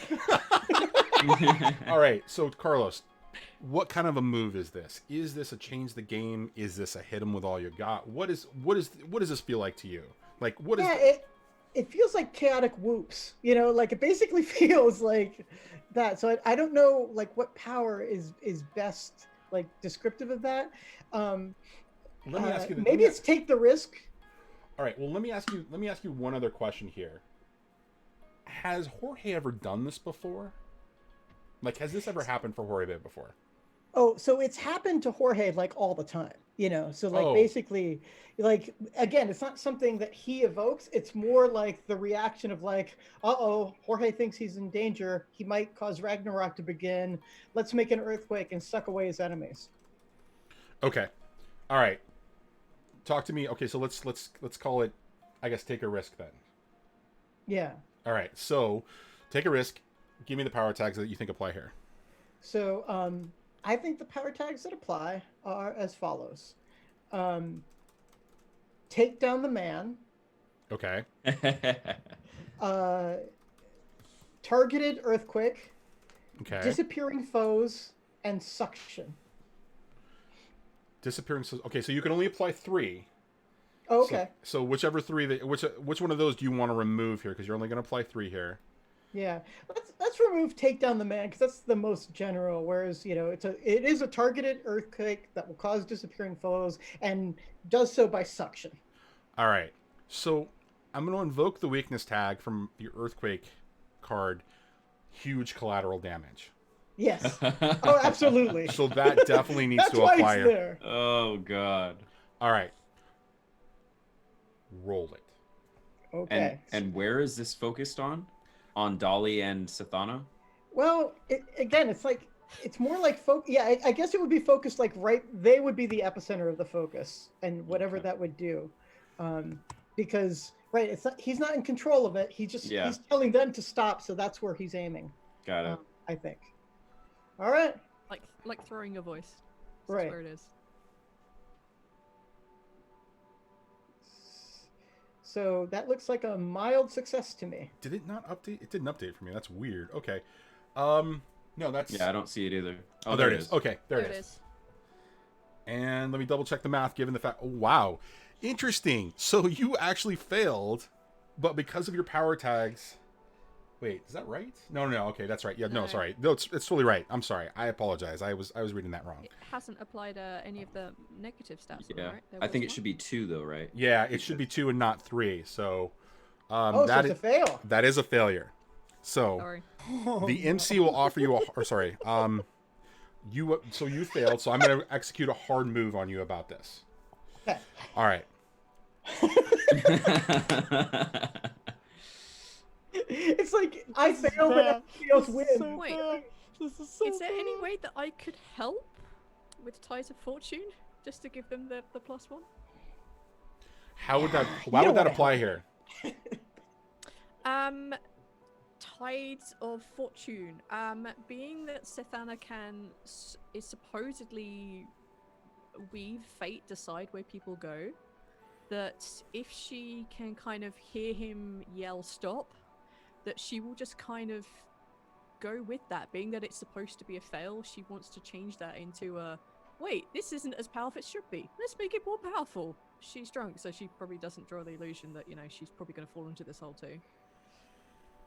And they're also both from the same magical universe space. I Right, don't they're the- want they're the world same to fall mythos. apart either. The Right. tides of their dual fortune together as All a right. family. I'll buy it. I agree. Yay! It happens. So, Carlos, describe to us what happens as this power begins to emanate out. Now, on a 7 to 9, things are going to get messy. So this, you did succeed, but things are going to, to start to become a problem. Right. And so do I describe the problem or will you jump in and do that? I'll describe the problem. I just want you to describe as the power sort of goes out, and then I will take the narrative from there and describe the effect, and then we'll talk about what the messy part is as well. So have you ever been to Disneyland on Thunder Mountain? Absolutely. Yes. Thunder Mountain happens for real. So basically when it happens, I say no, and suddenly, we're rolling and pitching and yawing all at the same time as this elevated track becomes a lot less elevated. It's the wildest ride in the wilderness. Nice. Exactly. Awesome, man. Yeah, so, or I guess in the wildest ride in the urban jungle. Here we go. So, yeah, so basically the elevated train becomes a lot less elevated very quickly. But I don't think it goes off the track because it's only a partial success, but I think you're going to jump in with that. All right. So as that power begins to kind of emanate out, it starts to shake. And for Elliot and Duke, as you're just making your way back into the car, I assumed, to see what's going on, like the train starts to kind of shake and jostle, right? And it's just the vibrations are starting to happen, and you see Jorge just like in this like what does it look like physically for Jorge? Is he just like gripping his hands and screaming, or what is it? No, he's just kind of reaching out. He's trying to be cool. It's sort of like the Great Lebowski, but he kind of turns half snake in the meanwhile. He's never seen turn half snake, but he's just like, so imagine sort of like the Great Lebowski, but suddenly he's got like a Cobra Khan head. Okay. So as this is happening and this power is emanating, you're getting flashes of this, like, of Jorge's shape just sort of like shifting a little bit.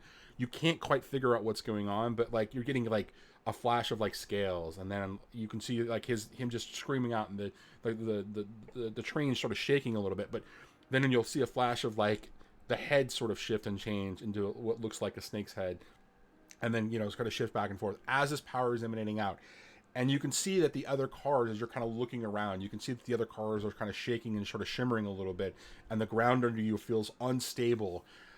We're going to cut to Sethana. All of this sort of like, you hear the scream, and for what does it look like when you offer that assist? Like, what does that actually look like? As I'm kind of like feeling that power emanate, and I realize that it is somewhat not as loud as it should be, Sethana just kind of screams as he swallows more ghost sauce. Oh my god. That did not look fun. It's getting harder, but I have ready whip, so. Do it. Yeah, everyone needs to see that. Please, someone clip that. I think Sethana will add her own voice to it. Being that, she's hearing this cry for stopping and all the shaking that goes in, she knows this needs to be stronger for whatever it is that he's trying to do, and she will just trust him, and she will add her own voice to that, so it just resonates much, much louder and much, much stronger. Okay. And so as that sort of comes out, the train starts to jostle and shake. You feel something that actually is quite a little bit of a shift, right? Because Dolly is doing this thing as well, and as she hears that noise, she kind of looks up, and kind of like her hands kind of go back like this, and you can see that, you know, she's starting to reach up and grab for something else, but she's also starting to shake as well as she's getting unsettled, and you can feel that the train itself is starting to kind of jolt a little bit as it's kind of like unsettled, and it's starting to like drop a little bit. And for Elliot, Jorge, and Duke, you all begin to feel the train kind of pulled a little bit forward as it begins to shake, as the struts on the platform of this train are starting to crack and break. Jorge, your power has just sort of like overwhelmed the superstructure, and it's starting to crumble, and you can feel for just a second that there is a crack beginning to split under that train as it's, you know, as the tracks itself, it's going to beginning to shake and kind of crumble. What are the rest of you doing in this particular moment? Duke is gives a pat on Elliot's back, says, "That was good job." And then the train starts to stop, and then more things judder and shift, and hears a commotion and screams from the front of the train, and says, "Never stops, does it? Okay." And moves toward that window that was opened earlier, and Duke is gonna, before he shifts into his owl form, because the train is slowing down at this point, he feels pretty confident that he can outpace and just kind of move on the outside and then come back in. Turns to Elliot and says, "Keep up, kid," and then turns into an owl, and then flies out the window and tries to basically pace alongside and make it to the front of the train. Okay, so what kind of a move is this? This is perhaps a sneak around. Okay. I'm not really sneaking, but there is a semblance of sneaking, and there is a semblance of aroundness. So, all right. So when you get to the train car, what is going to happen there? Like, I would like to land. I don't know if they're in the furthest train car towards the front that is still separate from the actual front of the train where the engineer's cabin is, because if so, I would like to land in the space outside of those in between. So I'm coming from the other side, if that makes sense. Okay, so in my head, the way I imagined the front car was the front car actually had the engineer's cabin at the front of the vehicle, not unlike sort of like your average subway or L train kind of a thing, or even the BART. So you can come around and land at the front where the engineer's cabin actually is as well, if you want to do that. Is there a portion at the front of the engineer's cabin that opens out to the outside, like a door? There is a separate door. There is a separate compartment that you can definitely go enter and out of, like through a door or whatever. But since that's where you're going, and the way that the train is starting to shake, and the struts and everything, the structure of the track is starting to crumble, I'm going to have you do take a risk here, because you're landing on something that's a little shaky. So yeah, and there's a chasm slowly starting to open under it. So. Absolutely. Okay. All right. So I will apply then. Let's see. Well, yeah, I'll go for owl form. Will help with this one. Okay. There's not a way that I can apply a weakness tag as a strength tag, is there?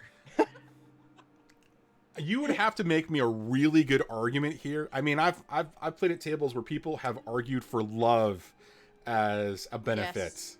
So season 3, fuck it. season 3, fuck it. That's right. That's, you know what? I'll take a weakness tag, or I'll take a fuck it tag. But if you fail, there's going to be serious consequence. Sure. So okay, yeah. So I will. I have hubris, which is another definition of that is self-confidence. In that, look, I've been through these situations before, and I have wings. It doesn't matter if this train is jostling or if it's, starting to enter into a chasm. I am 100% sure that I can make the landing and then get inside before it's bad. Okay. That's my argument for using hubris as a because maybe other people would be scared to do something that I could still succeed at. Okay, fair enough. So that's 2 so far. Okay. Is there another one you want to apply?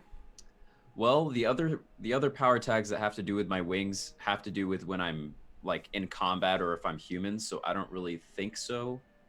There's calm under pressure, which might help, which might accentuate the hubris maybe a little bit. Absolutely. Okay, so I'll use those 3. I'll do Alform, hubris, and calm under pressure. All right. So that front train car, due to Jorge's sort of efforts and the crumbling structure under it and the chasm that's starting to open, is now dealing with a story tag called Falling Apart. Okay. It's a status 1 story tag. So there will be progression of this if it continues to stay in the scene. But so you're going to deal with that story tag, and that is a -1. Okay. So please go ahead and roll that masterful roll. Thank you. And what I've done is I in the place of using hubris as a power tag, I've just checked one of my other power tags because that's perfectly fine. Yeah. All right, cool. And this is take a risk, you said? That is correct. Okay, here we go. Yay, great success. Well, geez, guys. Although actually wait. You said that this is imposing the train falling apart imposes a -1. It does, which okay, would be I didn't. Right. Yeah, I didn't apply that, so that's actually a 9. Okay, so with a 9, close. well, with a 9, that's great, but it also gets a little messy. So talk to us as you're landing in. You're coming in at this, right? Yes. So as he turns around and says, "Try to keep up, kid," and then shifts very very McGonagall from Harry Potter like into this owl form. And then flutters out the window and has a little Harry Potter moment of the train going along, and then I forget Harry Potter's owl's name. Hedwig. Hedwig, yes. Just flying along. Nerds! And he's at peace a little bit. He's looking out, seeing the different parts of the city. You can see the park that he's going to be chess hustling in tomorrow. But look, that's not the priority right now. He keeps flying. The train's slowing down, and he looks down and sees, oh, there's a chasm opening up. That's not a problem. And goes down, tries to land on the front of the train. And as soon as he does, he's going to try to basically land, shift out of owl form, and kind of grab onto any pole or support or something to immediately then go in to that car. So let me ask a question about Duke before I narrate what the messiness of this is. All right. Duke was an ex-fighter, like an ex-boxer. Yes, yeah. What was his boxing class? Like, what was his weight class in boxing? I would say, well, I know there's heavyweight and lightweight, but it's not called medium weight. Welterweight or bantamweight or I would light heavyweight you could be? Yeah, a light heavyweight. He's right in the middle. He's not a huge guy, but he's also not a light. Well, lightweight boxers actually are still pretty heavy set, so maybe we'll call him a lightweight. That'll help with the wings too. Okay, fair enough. All right. So you come in, you kind of swoop, right?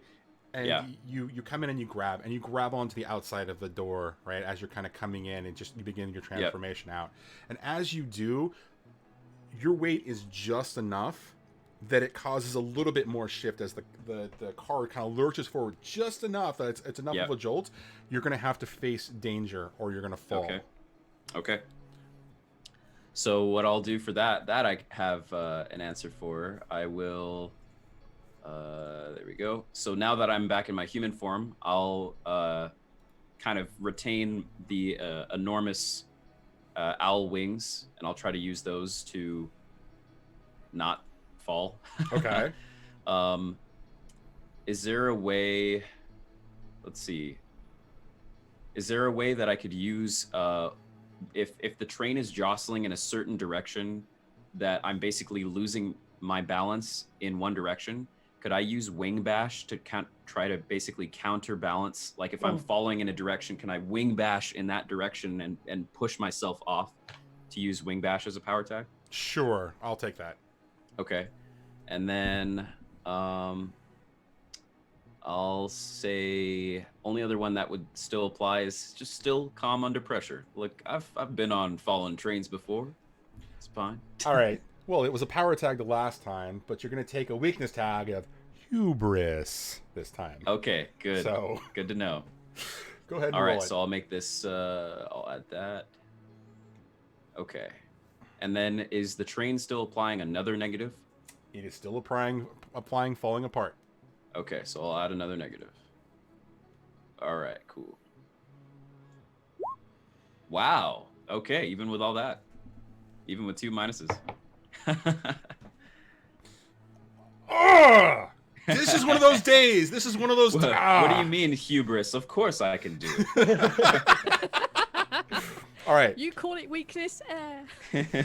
You roll with this in stride. So talk to me about just like Duke, just just rolling with the punch here and just moving inside of the the train compartment. So I'd like to imagine as this front train compartment is jostling, like there's a huge buckle. It's framed as the actual train conductor, the person who's in this engineering car, who is on the other side of the door from Duke. As Duke lands, the train completely jostles, and on the inside, the train engineer like flies up and like basically completely loses his footing and starts to like fly across the train car. Meanwhile, on the other side of the door, Duke just completely counterbalances with his wing, just one single flutter of the wing, and just is still standing there as the old man, as the guy on the inside's like getting thrown around.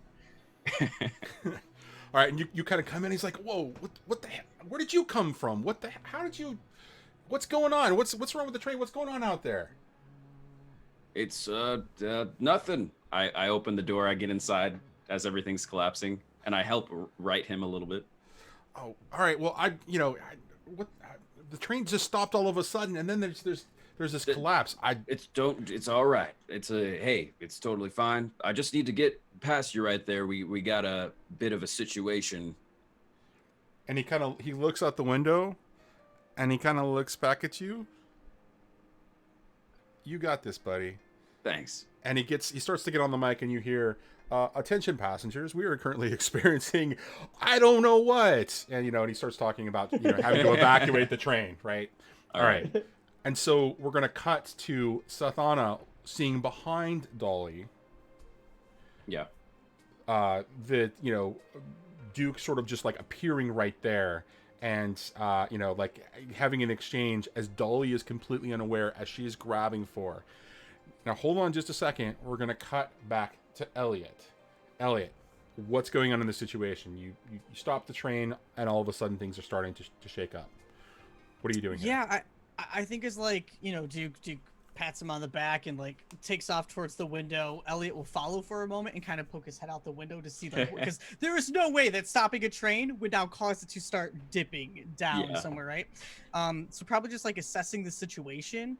I think it's going to kind of activate that Gollum instinct to protect the weak.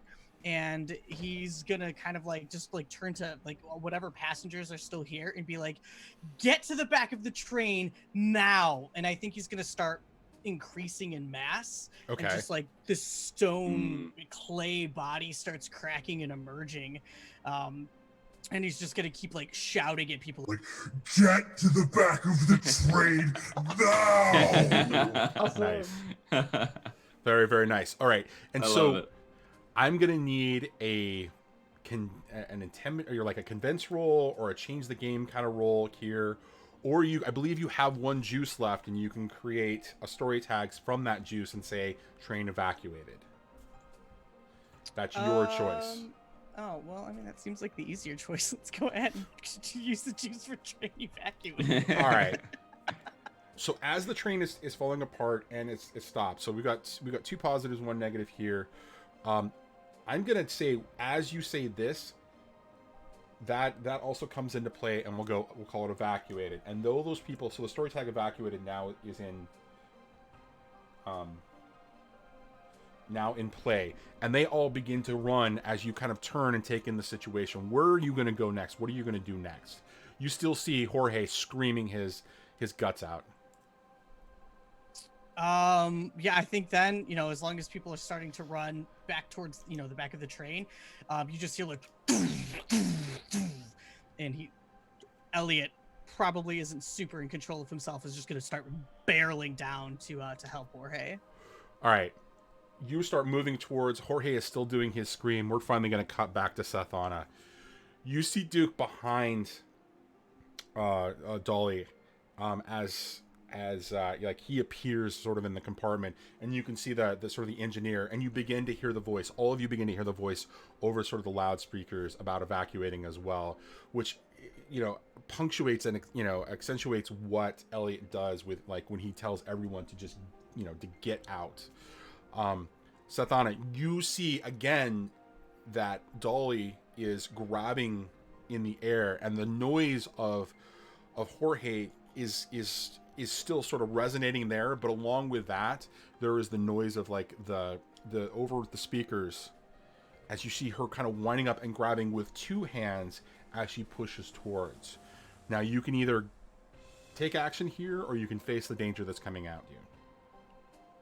I want to do something potentially stupid or potentially really good.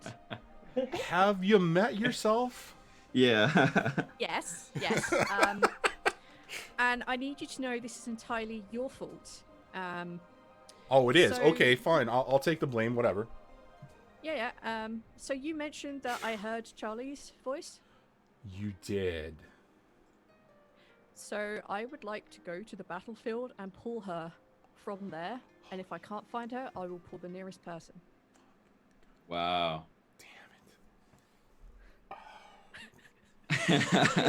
If there's anyone who can knock someone out that I know well, it's Charlie. Charlie could beat the shit out of this woman. This is a stop holding back. Yes, it is. It is absolutely a stop holding back. Wow. Because I've definitely not done this. Sam isn't in chat. She isn't watching. I'm gonna make her watch the VOD. She is gonna adore this moment. Oh my god. Okay. She knows I adore her and I miss her so much. All right. So let's talk about the epic scaleness of this. Right? This Sethana has gone to the battlefield before. Has she ever pulled anybody back like this? God, no. The most she's ever done on that battlefield is get information from people or take them to either the halls or to the fields. Like, they're the things that she's done there. She has never tried to do the Valkyrie thing of take someone who is dead off the battlefield. She's never tried or done that. So, yeah, this is definitely a new thing. So when they are in the battlefield, are they corporeal or are they incorporeal? They are corporeal on the battlefield, as much as Sethana is like a physical being on that battlefield, just that she moves with the same speed and grace as a Valkyrie would. So yeah, it would be very easy for her to grab Charlie if Charlie is there and pull them through. Whether they are solid or not, I guess will come down to the roll. Okay, so given that this is a one-shot situation, I'm gonna say that this is a no return now. Now, stop holding back, guys. For the rest of you who may have not played City Mist before, or are just don't understand the gravity of it. Basically, this is what's happening. When you use your powers in a new and never before seen way or scale, you tell the MC what you hope to achieve. The MC will tell you the sacrifice it will take from you. Then roll just do a straight roll plus your logos. Now, Sethana is in this case 3/4 of the way to fully realizing her mythos as an avatar. When I had the rest of you guys create characters, I knew that there was going to be a 2 and 2 kind of a thing. I forgot that Sethana was 3, and we didn't have time to kind of like work back and update that. So this is a game-changing moment. If she succeeds, potentially, she could become the fully realized avatar of the Valkyrie, which changes a lot of things for the game. So on a hit, she achieves exactly what she wants to achieve, and she pays the price. To me, this seems like a no return, right? On a 7 to 9, you'll replace one of your themes. On a 10 to 12, you'll mark Fade Crack and burn all of your power tags in one theme. Ultimately, I think this is actually ultimate. I think that this is like the maximum that you could possibly go. But given the fact that we're in the middle of the narrative and we're playing a one shot here, I don't want to watch Sethana just kind of get knocked out for the rest of the game. I do want to see significant change for her though. So, do you agree with that assessment? Yes, that's what I've been looking up since you mentioned Charlie's name. So yes, I'm Great. happy with all that. I kind of figured that just that reference might bring it back. All right, so roll. Again, you only taking a +1. This is just a straight roll with just your logos as a part of the tag. Okay. Am I clicking any of these, or is it change the game? Oh, by the way, let's talk about the price that you're going to pay here. Oh yeah, let's do that first. You're going to become stone cold sober in this moment. And regardless, you're not sure. Okay, regardless of what happens, how it comes out, you have zero confidence that you will be able to take Charlie back to the battlefield. You don't know what's going to happen to her when she gets here. You don't know what the result is going to be. You also don't know what it's going to do. Like, you're not going to be able to take her back, regardless of what happens to her in the real world. I will not be the one seeing her onto the battlefield again. You don't even know if she can go back to the battlefield. Okay. If I remember rightly, everything about our crew was chaos. And I become stone cold sober.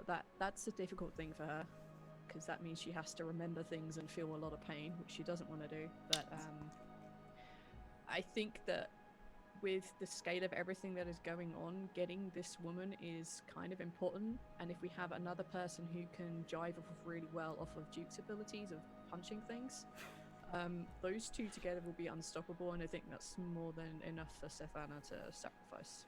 I think that's good enough. All right. Roll it, please. Okay, what do I roll? You were just going to do... so I think on your character sheet, if you go to the card that says... At the top, that says Core Moves, there's also Cinematic Moves. You click on Cinematic Moves, Yep. and there it is. And just Stop add... holding back. Right. So you're just going to do that, and you're just going to add a +1 to that roll, and that's it. I don't want to look. It's bad, isn't it? It is very bad. Whenever I do this stuff, it's always bad. Oh. Oh no! Oh. That's rough. That's rough. This is incredibly rough. And I have a great affection for this particular character. For the rest of you guys at the table, Sam is my daughter. Sam played this character along with Wanda as a part of this show. This was one of my favorite characters. I adore her. So this is what happens. Sethana, narrate us you bringing Charlie to the real world back from the battlefield. Tell us what that's like. She sees oh my gosh, what is her name? The lass that we're hunting down. I've completely forgotten. Dolly. Dale. She sees Dale powering up to do something against her, and she still hears Charlie's voice, and that instinctive bond that they managed to like have together doing whatever it is that they were doing back in the fast. She just goes to where she hears Charlie, because her heart is broken the idea that Charlie is dead and she didn't get to be the one to bring her to rest in either situation. And she goes to where Charlie is on the battlefield, and being that Charlie doesn't need to see her to know that it's her, she just rests a hand on her shoulder and she says, I really need your help. And she just pulls her back through. So for anyone looking, you see Sethana holding her sword. You see her phase out just momentarily.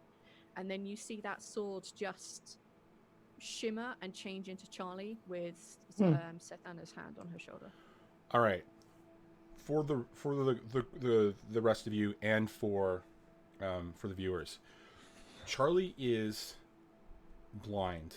She has on red glasses, and she's wearing quite a fashionable sort of pantsuit, and she's got a cane in her hand.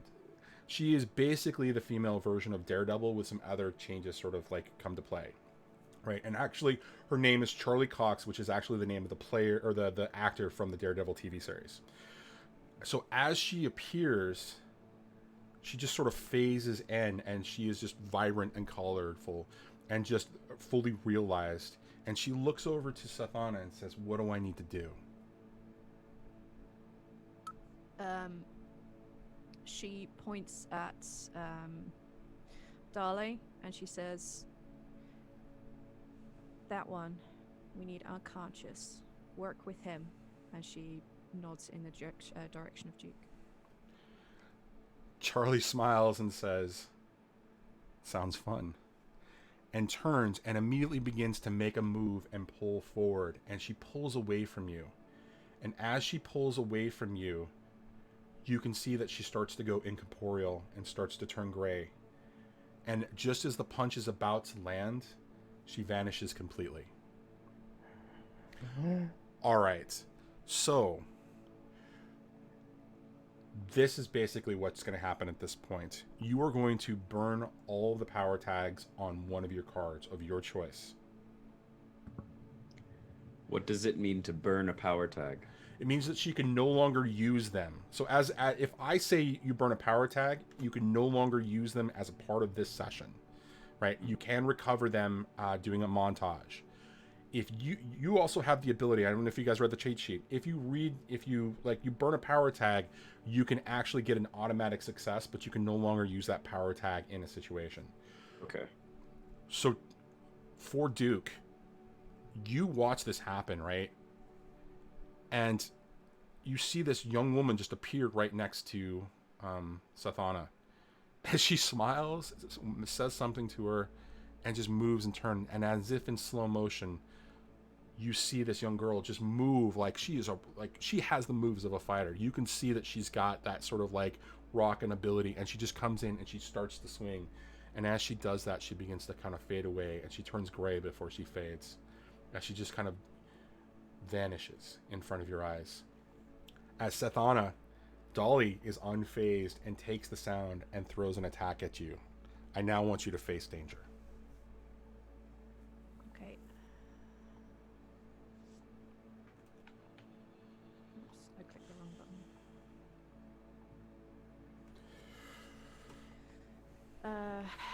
Okay, reset. Any negatives? At this point, I am definitely not going to throw anything else at you because you have just had one hell of an emotional moment. So no, yeah. I'll just make a straight roll then. You will make a straight roll with whatever power tags you have at this point. I've decided to burn the Jesus, let me flip it back the other way. I'm burning Don't Disrespect the Dead tag, which has shared grief, conflict, and lightning sword effects and rules. Lightning sword because I literally described that as how I got her into the world, so I'm burning that completely. So those three are burned. Those three are burned completely. Yep, that entire card's gone. Okay. Okay. I think.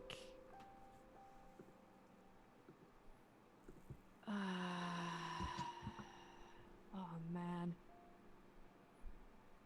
Fight or flight. I think that might be the only thing that Sethana can deal with adding right now. She's not in a drinking hall, unfortunately. Right. Yeah, I think fight or flight is the only thing. Yeah. Okay. Do it. Okay. All right. Mildly successful, a 9. All right. So as the sound begins to wash over you, what's the status tag that you already have from her? Is it dazed? Stunned. Or is it stunned? So as that sort of washes over you, you hear the scream of Jorge kind of mixed in with the scream or the words coming from over the speakers of this guy. And they're echoing in your head as they just sort of wash over. and you see that she isn't even phased by the attack that Charlie was going to make, as she just pushes it forward, and it just sort of washes over you.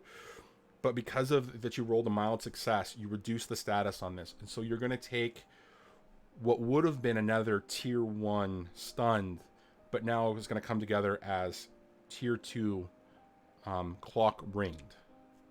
So you now have a tier 2 status against you. That will affect you in rolls. Okay. Duke, you watch as all of this sort of happens, and it kind of pushes forward. Like you watch this whole scene kind of being as Dot kind of pushes that sound back at, Dolly pushes that sound back at Sethana, giving you an opportunity to make a move. This person, this is not somebody who's facing you. You have the advantage here. Take the advantage. I am going to evoke the further powers of my mythos and summon up this kind of old tattered plate mail armor from a far medieval age, and a sword of the Dufan. Okay. And I'm going to basically, if I can, I want to just go right for a sword swipe at Dolly's back. And then I'm not sure if I can also, and this is with my left hand, if I can also do a wing bash at the same time. So it's like I'm swinging with my sword, and that left wing is also coming in to bash her. All right. So you're moving through the compartment between the door. Yeah. All right. So once you do that, once you start that move forward, what power tags apply here, as you have like full advantage here to take her without being opposed? So I'm gonna go for the power tag, Dufan sword and armor. Okay. And then I will go for wing bash for sure. Okay. And then I would say, just given that this is a one person, I'll do veteran duelist, but this is also just a big sneak attack. But yeah, veteran duelist, because I've been toe to toe with people before. All right. So as that's all happening, you're gonna deal with the car continuing to shift as the structure under the train is starting to or is continuing to collapse. Mm-hmm. So you're gonna have to deal with the story tag falling apart, which is gonna apply a -1. And with all of that, take a shot. All right. And what kind of a move do you think that this is gonna be? What, in our purpose of getting Dolly, it's because we need information from her, right? Right. You're trying to track down the whys behind the kidnapping of Joanna Coltrane. The why behind it. So. And have I witnessed Dolly use supernatural powers since the time that I came down here and saw this stuff happen? She literally just did something to Sethana. She just literally threw sound at Sethana at this point. So I feel a little more confident in using my full sword and my wing. My intention here is to knock her out with a combination of a sword just to stun her, and then also the wing bash to basically just knock her unconscious if I can. Yeah. Okay, so that's either hit him with all you got, or it looks like a take a risk, depending upon how you want to navigate the results. I'm gonna go with hit with all you've got. Okay. And is there a way that I can use one of my juice or whatever it is? How is it going to apply in this particular scene? Well, I would ask then what I can inflict like statuses with juice, right? You can create a story tag with a juice, or you can enhance a status with a juice at that point. Okay. Could I inflict some sort of like maybe dazed onto Dolly? Sure, but can you give me a narrative reason why? What's the narrative position here? If as I'm hitting with the sword, that's kind of I'm kind of raking it across the back, which is kind of like a shock to her nervous system almost. But then with the wing bash, basically, even if I don't manage to knock her out with this singular hit, the wing bash is going right against the back of her head. And at the very least, if this doesn't knock her unconscious, I'm trying to basically throw her for a loop, almost like what she just did to Sathana. Okay, so why don't we say that given the way the attack is going, regardless of whatever the rails result is, it will have the status effect because you're spinning the juice in that way. Sure. Yeah, All right. that works. All right. Roll it. Cool. Okay. And then this is still, the juice doesn't add another bonus, does it? Not because you're adding the status already in the result of that, which is actually probably a better way to manage that. Yeah, because I could actually, yeah, okay, yeah, that makes sense. All right. Yeah. So I'll do minus for that. Cool. All right, here we go. All right, mild success. All right, so on a hit, you give the target an appropriate status of your choice with tier equals power. Mm-hmm. So it's with a 2 power. That means we're gonna talk about a status effect, and then you're gonna pick one from the list below to kind of also affect the scene in some way, shape, or form. So with the sword, you're kind of like swiping down her back. What is the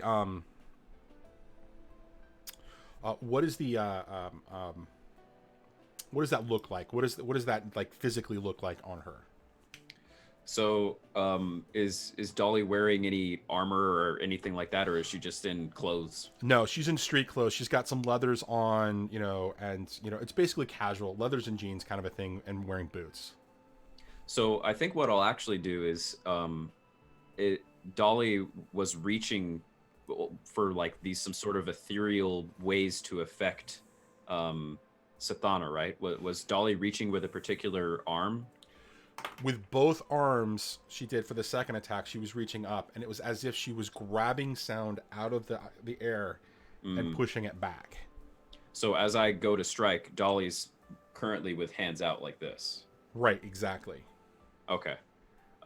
So I'm gonna try to slash against her shoulder with the sword, so that at least if she tries to reach up again, that's going to make that a little more difficult. But then I think the real brunt of this is the wing bash that's trying to go against basically one of the huge owl wings, almost like a giant owl, comes around, and the plumage just collides right with the back of her skull.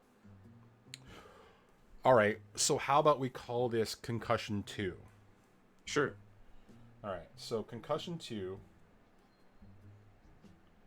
which actually, now that I'm thinking about that, because she's already got the dazed status 1 that you're going to give her, plus the Concussion 2.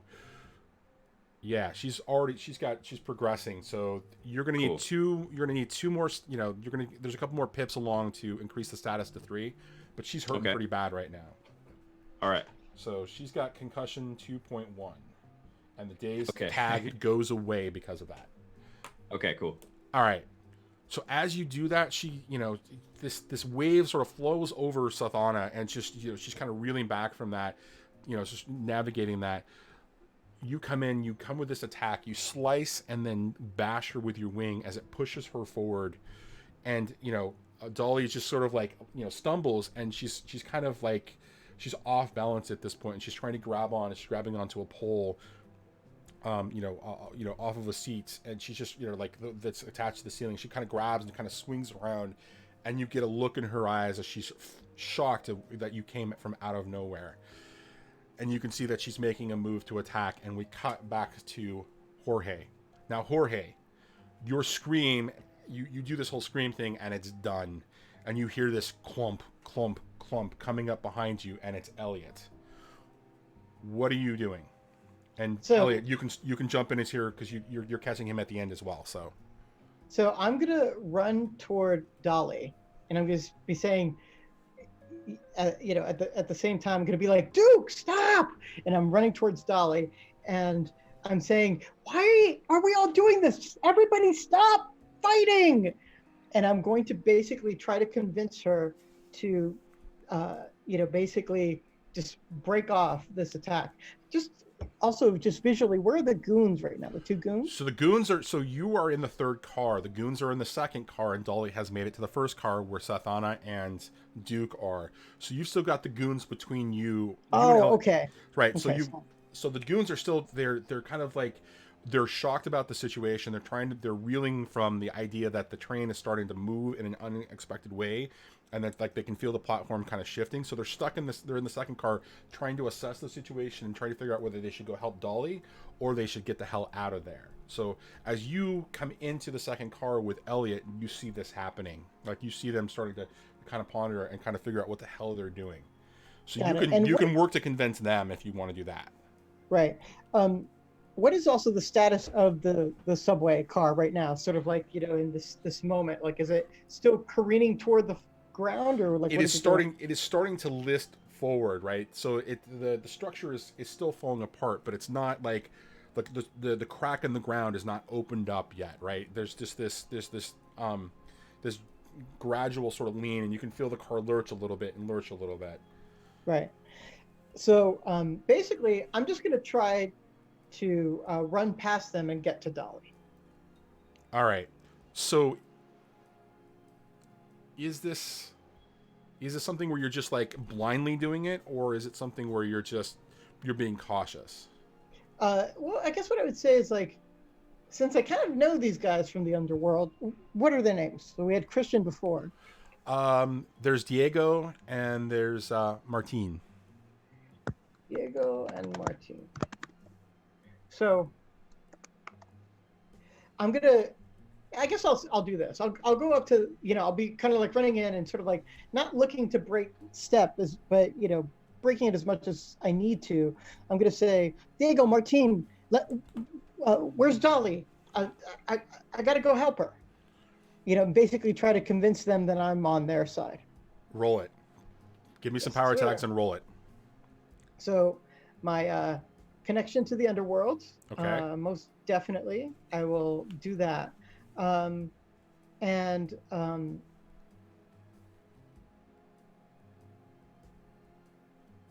one of the things that I'm still learning in the system is how much can I just like say on the fly? Like, I guess it's sort of like, is that like I say something, you're like, okay, that flies, and then it could kind of go? What do you mean by that? Well, it's sort of like, since we're sort of inventing on the fly, a lot of times how our powers apply, it's sort of like some context that we could add into the story to... Absolutely. Okay. You can definitely add context. If it's something that's going to affect the outcome of an uncertain situation, then I'm definitely going to want an applicable power tag, and or as a successful result, you're going to spend juice, so it was Duke and it was Elliot who had juice still. So, or no, Elliot's is gone, and now yeah, Elliot's is gone and now Duke's is gone. Okay, so you would need to change the game in order to be able to affect it in a significant way, or you can like exterior to these guys, or a convince would just give you the ability to, pay attention to these guys specifically. Yeah, I think I guess what I would say is like, what I'm trying to figure out if take down the man would apply here. And it's just sort of like the man in this case would literally be the man that is attacking Dolly. So it's a little bit of a literalization of something. That's perfectly fine. Go ahead and apply it here. Okay. That's a perfectly fine application here. Then 2 is what I'm seeing. Okay. So you're going to do 2 power tags. You're going to deal with... Falling apart really doesn't apply here because this is more of a social situation. But they are definitely caught off guard. So go ahead and apply a negative, we're going to call it unsettled. These guys are both unsettled. These goons are unsettled. Okay. So that makes sense. And we just won't know if it applies the minus. So I've got 2 and 1 entered for plus and minus respectively. Okay. Pressing convince now. All right. Okay. So it would still be a 9. Nice. Yeah. But you are able to do this. So on a 7 to 9 with a convince, you can get them to give a little. So basically, they're gonna think about your agenda, but they're gonna still have some semblance of understanding of what theirs is. So there's a little bit of give and take here. So tell me what you actually say to them. So basically, I use both hands to make blunts appear. Here, and I just hand them each. They are lit and ready to go. And I'm just like, guys, I'm here to help. Where's Dolly? Here, I think I hear her up ahead. I'm gonna go to the next car. And they're like, oh, hey, Jorge, yeah, oh, yeah, go for it, man. All right. And then you see them start to take that, but as you move past, Elliot, what are you doing in this situation? I mean, I think if Elliot sees that Jorge's kind of got the goons under control, and we're still lurching, right? Yeah, they're still beginning to lurch forward, and I'm imagining with Elliot's like size, because he's a clay golem at this point, right? That's the sort of the there's a little bit of a weight, issue as it's beginning to add to sort of like the physics of the situation. So the car, as every step that Elliot steps forward, like you can feel the car kind of lurch a little bit more that direction. So you see that they're sort of Jorge is able to occupy them enough that he's given them the blunts, and they're like he's continuing to move forward, and they're just beginning to kind of like take in the situation and take hits. So are you moving forward with Jorge? I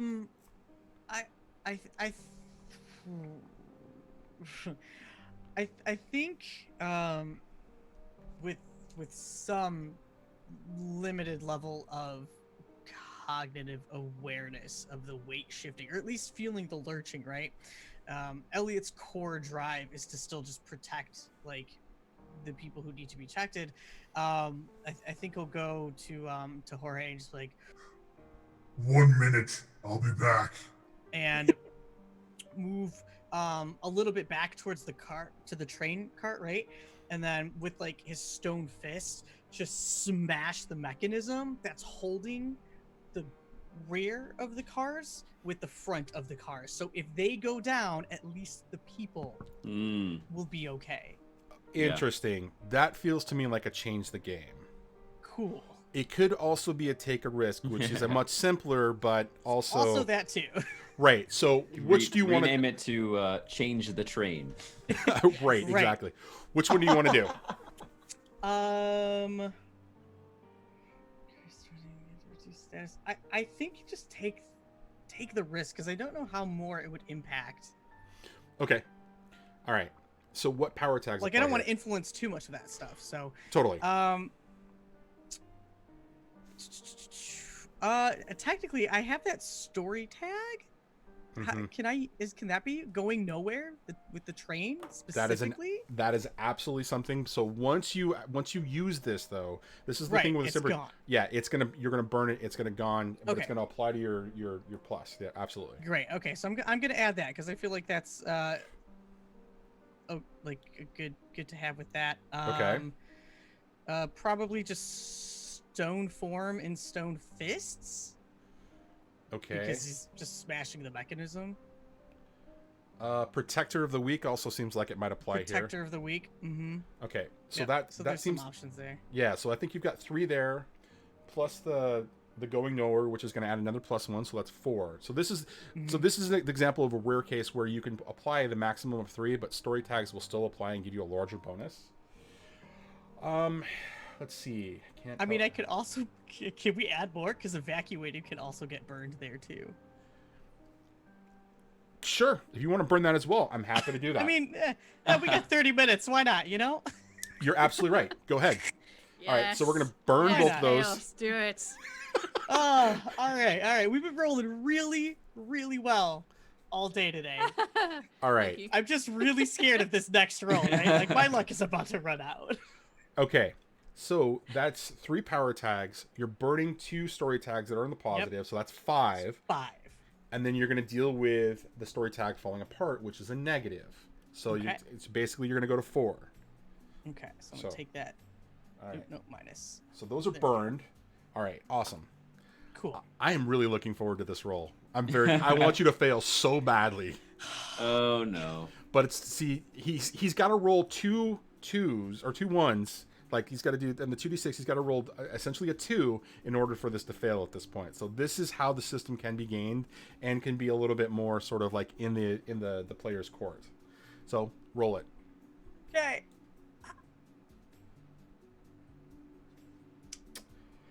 Okay. Of course. You know what? Critical move! you are no longer allowed to roll in this game, all right? And Fort Meat Justice! I am never playing a game. I'm never running a game with you and Mike at the same time. You both are going to just be ridiculous. Yes! Oh my gosh, you would hate that. No, you would definitely hate the both of us together, but also win. Right, exactly. All right, so narrate for us what this looks like. Just like take us through that sort of like punch and what happens to the rear train cars. Great. So like, again, like seeing that kind of Jorge's got stuff with the goons, you know, under control. And then like as he keeps like moving, he's like, oh. Oh, wait, nope. And like, you know, says what he says and like just kind of turns around and just, you know, kind of wedges himself between the doors, right? And there's, you know, that mechanism that's there and just takes both, you know, massive clay fists and just slams that down, just completely shattering, you know, the rusted out metal that was holding the two rail cars together. All right, and so as that happens, if you had failed, this would have caused a wonderful shift in the story tag falling apart that would have taken it to 2. But because of that, the way that your fist slammed down, the metal gets bent in such a way that it creates this sort of like temporary mechanism of like metal and wiring and everything else, and it kind of like latches on to part of the rail. Right, and just sort of grabs on, and so falling apart is halted for just a second. Like the train is no longer moving forward. You feel it lurch, and the rest of you are like kind of lurch forward a little bit, but it stops, you know, sort of moving there, and like the train is no longer moving down for the moment. All right, Seth Anna, we're cutting back to you. You've just seen Duke kind of like punch. Or use the sword and his wing and just kind of knock Dolly back and around, and like clocked her in the back, and she's kind of like turned and reeling and looking towards, you know, Duke at this particular point. You've had a moment to sort of recover. What's going on with you? What are you doing here? All of her attacks have been sound-based. That is correct.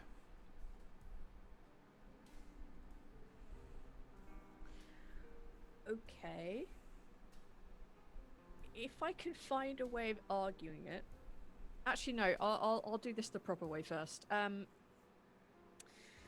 Because she's not drunk anymore. I can't just randomly do things. I hate it. No, you just can't randomly do things. But I imagine that one of her superpowers is much like Boomerang's, that she can pull out the flask and immediately down it all. So the sword has a little stopper at the bottom. You just it's technically hollow and it's full of Yes. liquid. So the little spark, the little the flashes of lightning secret, they're not. It's just the water moving inside. inside. Oh man. Okay. I am going to ask Odin for some help. Oh. I am going to ask Odin Ooh. what sort of armaments this woman is powered with. Because she's guessing that she's some sort of sound-based attack creature, but if she knows exactly what she is, she can give Duke an insight on how to avoid her attacks incoming. Wow. Interesting. What kind of a move do you think this is as she's doing this?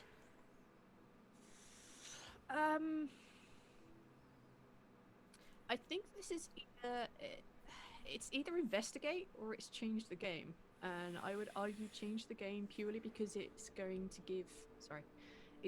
give my ally a chance to either be very able to defend himself against her and to be able to better attack himself against, better able to attack her.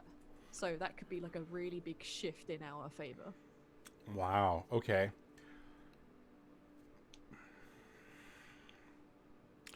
I want you. No. I would suggest. Okay, so in this particular situation, I want you to do this as a change the game. I want you to roll it, or actually, how about we modify one of the cinematic moves, and let's call it, instead of it being flashback, let's call it inner monologue. Okay. And let's say that you're having this conversation with him. So you're gonna have this conversation. You're gonna go internal. You're not going to the battlefield. You're going someplace else. You're going internal though. Let's have this short dialogue, and then you're going to be able to take a juice or a clue as a result of this. Okay. All right. So describe to us as the world goes out of focus and gets brought into this inner monologue. What does that look like? What does that experience look like for Sathana? Essentially any like any of the chairs around kind of change into like the bar stool looking things. Okay. The big empty space in the middle basically just turns into a bar.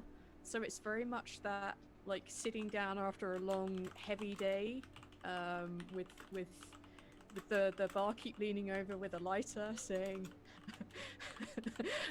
having a hard day, you know, it's very much that, and she's just trying to reach out for someone just to hear her and answer her questions. Does that help? So as the like Sathana's eyes go, you know, sort of blank for a second, and we phase into this scene, it's Xanadu.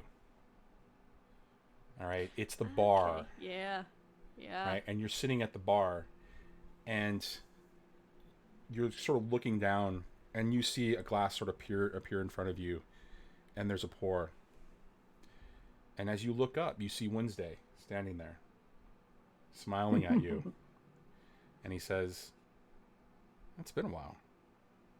What are you doing here?" I'm kind of running out of things I can do, and I don't know what to do, buddy.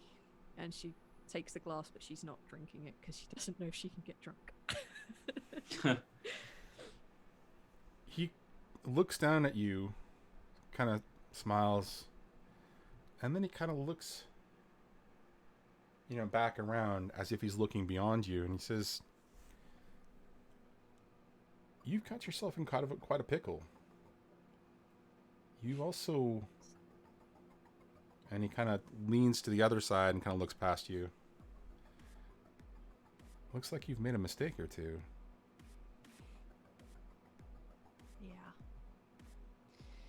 Yeah, I'm just trying to fix some of those. And she kind of like looks up at him. But I think there are going to be a few bottles of whiskey down the road. But I really need some help right now. I don't know how to stop this, whatever she is.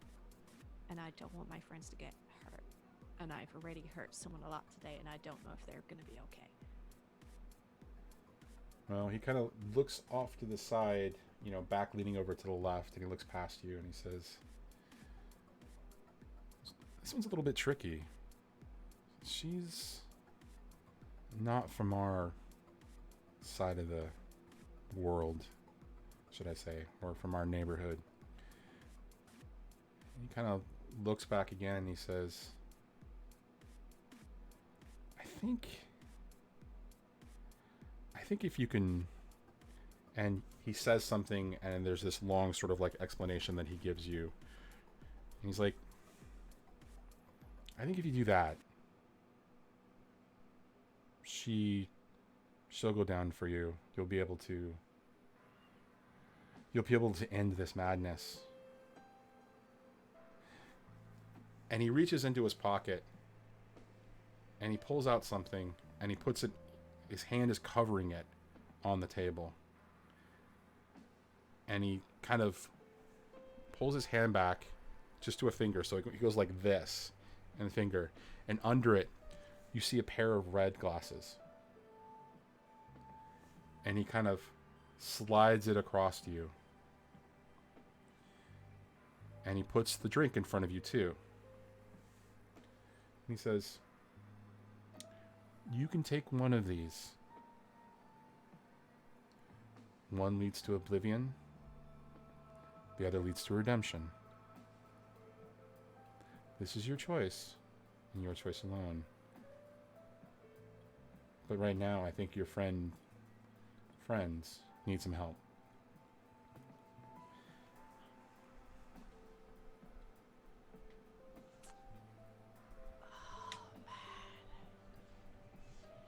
Don't make her face her demons, Johnny. That's mean.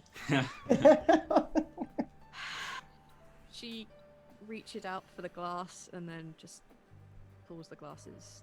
And she just holds them. Okay. Shit, I don't want to pay for therapy. Just put it on my tab. And we begin to fade back into the real world. And you realize that Dolly is short for Doppler. And that's your story tag that you can apply to this situation. Okay. Or that's a juice or a clue, whichever you want, however you want to use it, right? You can ask the question how to effectively defeat her, or you can apply it as a story tag for the scene. How do we effectively defeat her? I want to stop her from running around being crazy. You need her to prevent her from being able to hear any noises. Okay, that's the opposite of what I was going to do. Which was stop myself from hearing any noises. That also would have an impact too. But that will only affect you. That will so you knock her, you remove her ability to hear. She can't grab the noise and redirect it. If you can't hear, then you can definitely face her, but nobody else can. Yeah. No, I don't want that. We need to stop her from doing all this hurting us crap. Yeah, I will do this for exactly the reason that I was gonna do it. I will yell at Duke. We need to deafen her. And I will let them know that story tag is around. All right. So now there is a story tag Doppler in this scene. Anybody who uses it, uses something to basically affect that, can use that as a +1 in the scene. It's not going to get burned. It's not going to go away until she is down or till the scene ends. All right. All right, guys, and we have about 15 minutes left before we're actually going to be done here. I just wanted to acknowledge that we're still at 37:10, and we'd love to see some more donations right at the end. So if anybody is out there waiting, this is the right time to do it. We are $90 from our goal for the session. So who wants to take the next move? So Sethana has brought this information into the world. What do you guys want to do? I will. Hearing that. Anyway, you guys ever seen the Sherlock Holmes film with Robert Downey Jr.? Sure. The calculations. There's that scene where Sherlock is in the kind of pit fight with another guy, and it's been memed and it's been called the discombobulate, where you take both hands and then you just slap them against the ears of your enemy. So what I'm gonna do, what Duke is gonna do, is gonna do a wing bash basically, and discombobulate. Nice. On Dolly. So that's what I want to try. All right. So what power tags apply here, and what kind of a move is this? So this, I think, is probably going to be either hit with all you've got or go toe to toe, I think. I'm going to say I think it's a toe to toe because she's facing you now. This is your opponent is facing you. Perfect. All right. So then I am definitely going to go for wing bash, because that's what I'm doing. And then I won't apply the wings more than once. Instead, what I'll do is, because we're going toe to toe, I'll apply veteran duelist and fearless combatant as my two other power tags. All right, so that's 3. Plus you've got the story tag Doppler. Yes. Yeah. All right. Okay. Falling apart is not happening right now because of what Elliot just did to separate the train, save the individuals, and it also caused the other status effect of a temporary reprieve of that. So you're not facing that as well. Got it. I don't feel like this is a moment of hubris at all. Sure. For him, I feel like Duke's. This is one of those moments where Duke is fully confident, and it is not like street confidence. It is fully Duke, who Duke is, right? All right. Yeah, I don't see anything that really applies here from your weakness tags. Okay. Does Dolly face any disadvantage from the tags that she has of like I forgot what it was. Concussion 2. Yeah, Concussion that was 2. it. That's right. So she is going to face that. So that's another +2 in your favor. Okay. Cool. So that's 6. That is 6. And what she is doing is she's trying to get herself back together, and just you see that she's doing this. And this time she's not grabbing her hands. Like she's not grabbing something out of the air. Mm-hmm. She looks like she's doing this, and she's starting to move forward with both fists. Huh. All right. Okay, so I, with my 3 power tags and her 2 from the concussion and the 1 from the Doppler. Yes, 6. That's 6. So this is basically, this is going to be a partial success regardless. Yeah. Just so you know that. All right. All right, I will roll toe-to-toe. Here we go. Awesome. Okay, yeah, I rolled low, but still a mild success at a 9. So Rolled super low. right. So mild success. You get to choose one of the options here. You manage to achieve your goal, take something they hold, etc. Like you're going to clock her is basically what you're going to do. You can do that, or you can get them good, give your opponent a status with tier equals power. So that's, you're going to achieve your goal. You can either clock them, you can give her a status and she'll still be in the scene, or you can block, dodge, or counter any attempts.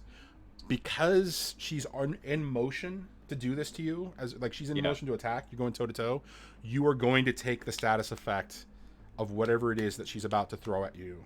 Sure.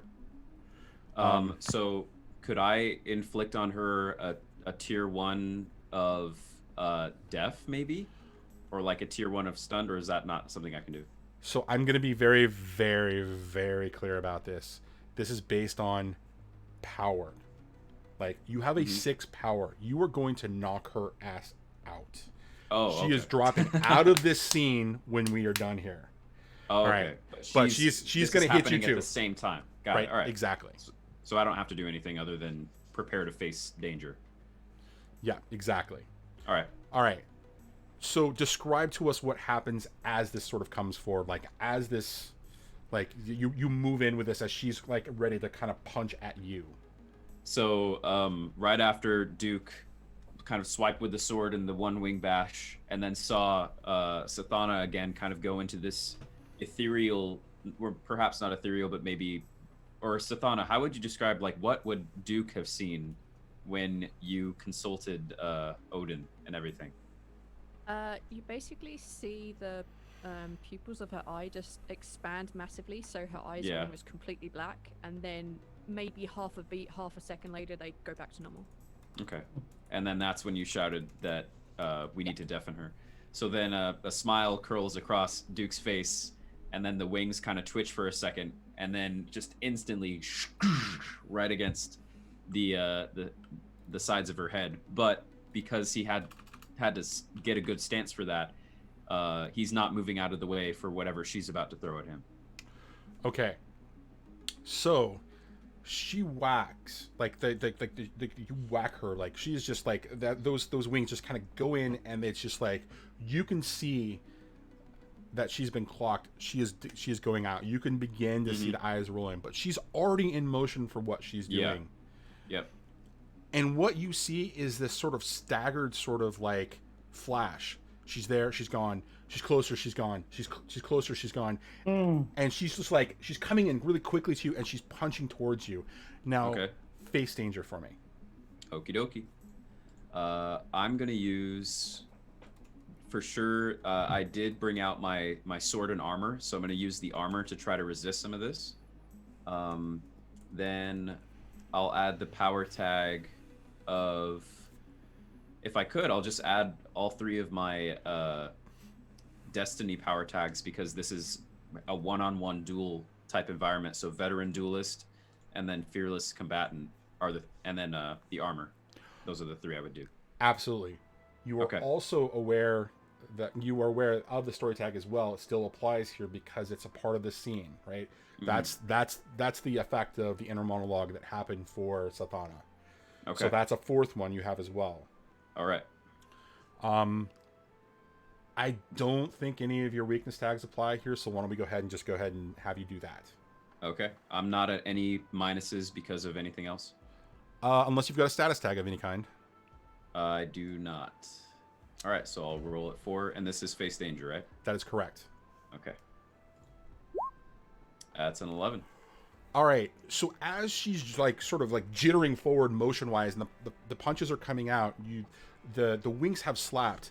Describe to us how you kind of like extract yourself from the momentum of the attack that she's throwing at you.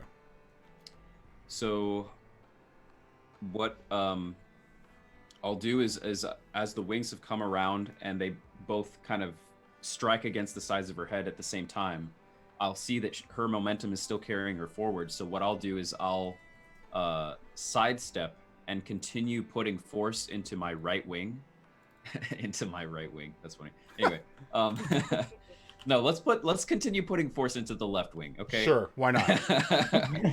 So we put force into the left wing, and basically, after doing this strike, I will basically sidestep and almost push her to the side so that my body is out of the way, and then also the wing just kind of lightly pushes her away from me. All right. So she's moving forward. You do the 2 wings come together. She starts to jitter forward. You kind of like pivot a little bit. Your wing comes around and just sort of knocks her against the far side of the car as she just like collapses and crumples.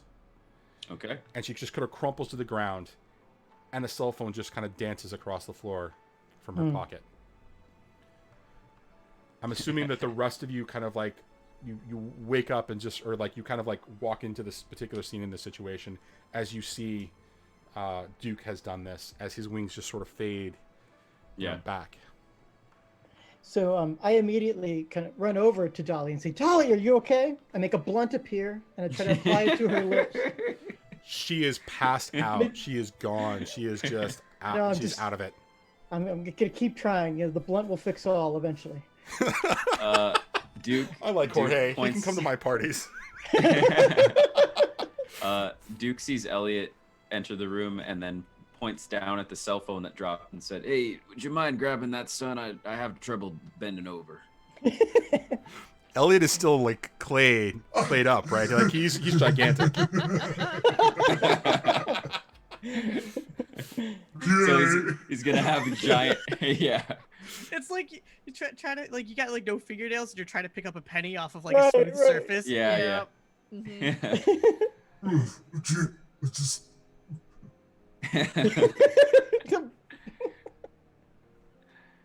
And then I think then Duke would, because Duke was one of the only people that saw what Sathana tried to do when he arrived. It's totally normal now. And with the whole figure of Charlie appearing and then disappearing. So then Duke will, old man slowly walk over to Sathana and console her. But I'm assuming something else is about to happen. Oh, the train is collapsing still, right? The train is still collapsing.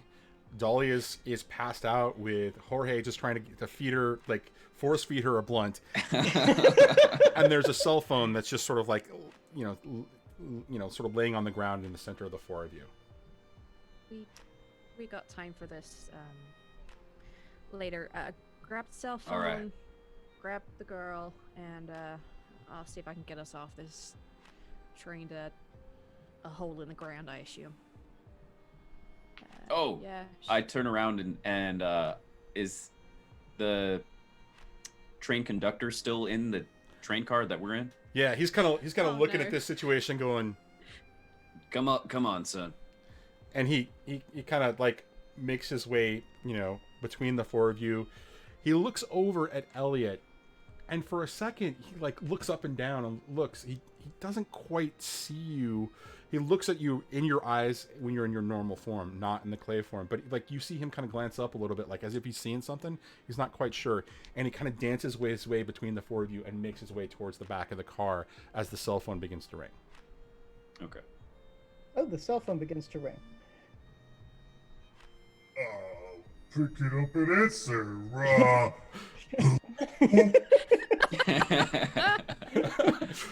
So as you flip the phone open and it opens, you see the number, and then you hear a voice of a woman. She says, Dolly, is what's going on? I heard you were under attack. And the voice coming out is the same voice of the woman that you just rescued from kidnapping, Joanna. Are they dead? Did you get them? And that's where the camera fades to black.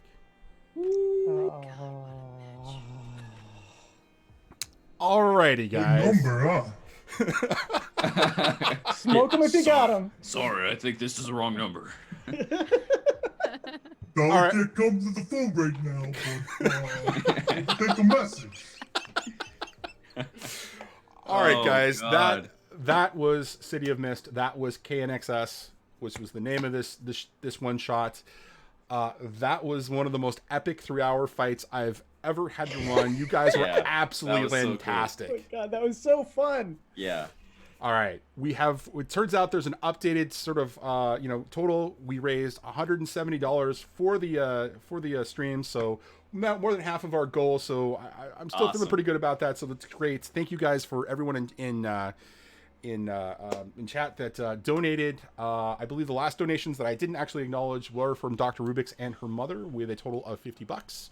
And then there was one more from, I can't remember, Terry Tunes, I believe it was $10 as well. So we're going to go around the table. We're going to do outros. You can plug whatever you need to, and we're going to get out of here. And, in about an hour, John Helfer is going to run his crew through their latest session for Emberwind. So why don't we go back in reverse order? Let's start with Zach. Yes. That was awesome. It's always fun to try different and new systems. And I don't know, let me just say the last time I tried a new RPG system aside from D&D was I tried Vampire the Masquerade with my friends for the first time. And if you don't know already, I've been playing Vampire the Masquerade with my friends every Sunday for like the last 6 months. So I'm getting those same kind of vibes here. I really like this system. It's definitely very different, but it lends itself, like the benefits that it has and the way that your characters function. I'm also really big on folklore. And I pulled the idea of the Dufon from this giant encyclopedia of folklore. So I like the idea of kind of evoking a character as a real life folkloric representation. It's really cool. And we all had our own awesome moments with everything. And I also, I want to give props to Gnome as Elliot, because when you have 3 party members that are all going in one direction, going to fight the person, that you took the initiative and we're still like, hey, maybe there's still something that I can do here. There's innocence on this train, and you stuck behind, and that was a necessary component. So it's like, I feel like a lot of people are just like, oh, let's go chase the boss. But I feel like, we all did such a good job. And then Zathana with all that stuff.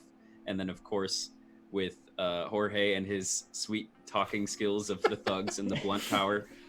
Can't get better than that. So that was a lot of fun. A great way to celebrate folklore, but also have kind of like this superhero sense to it. So the fine people on the internet can find me on my Twitch channel, which is twitch.tv/ZachClay. Tomorrow night, I'm going to be continuing my first ever playthrough of The Last of Us, because The Last of Us 2 is coming out very soon. I love that game. I love that game. I love that game. So good. Yep.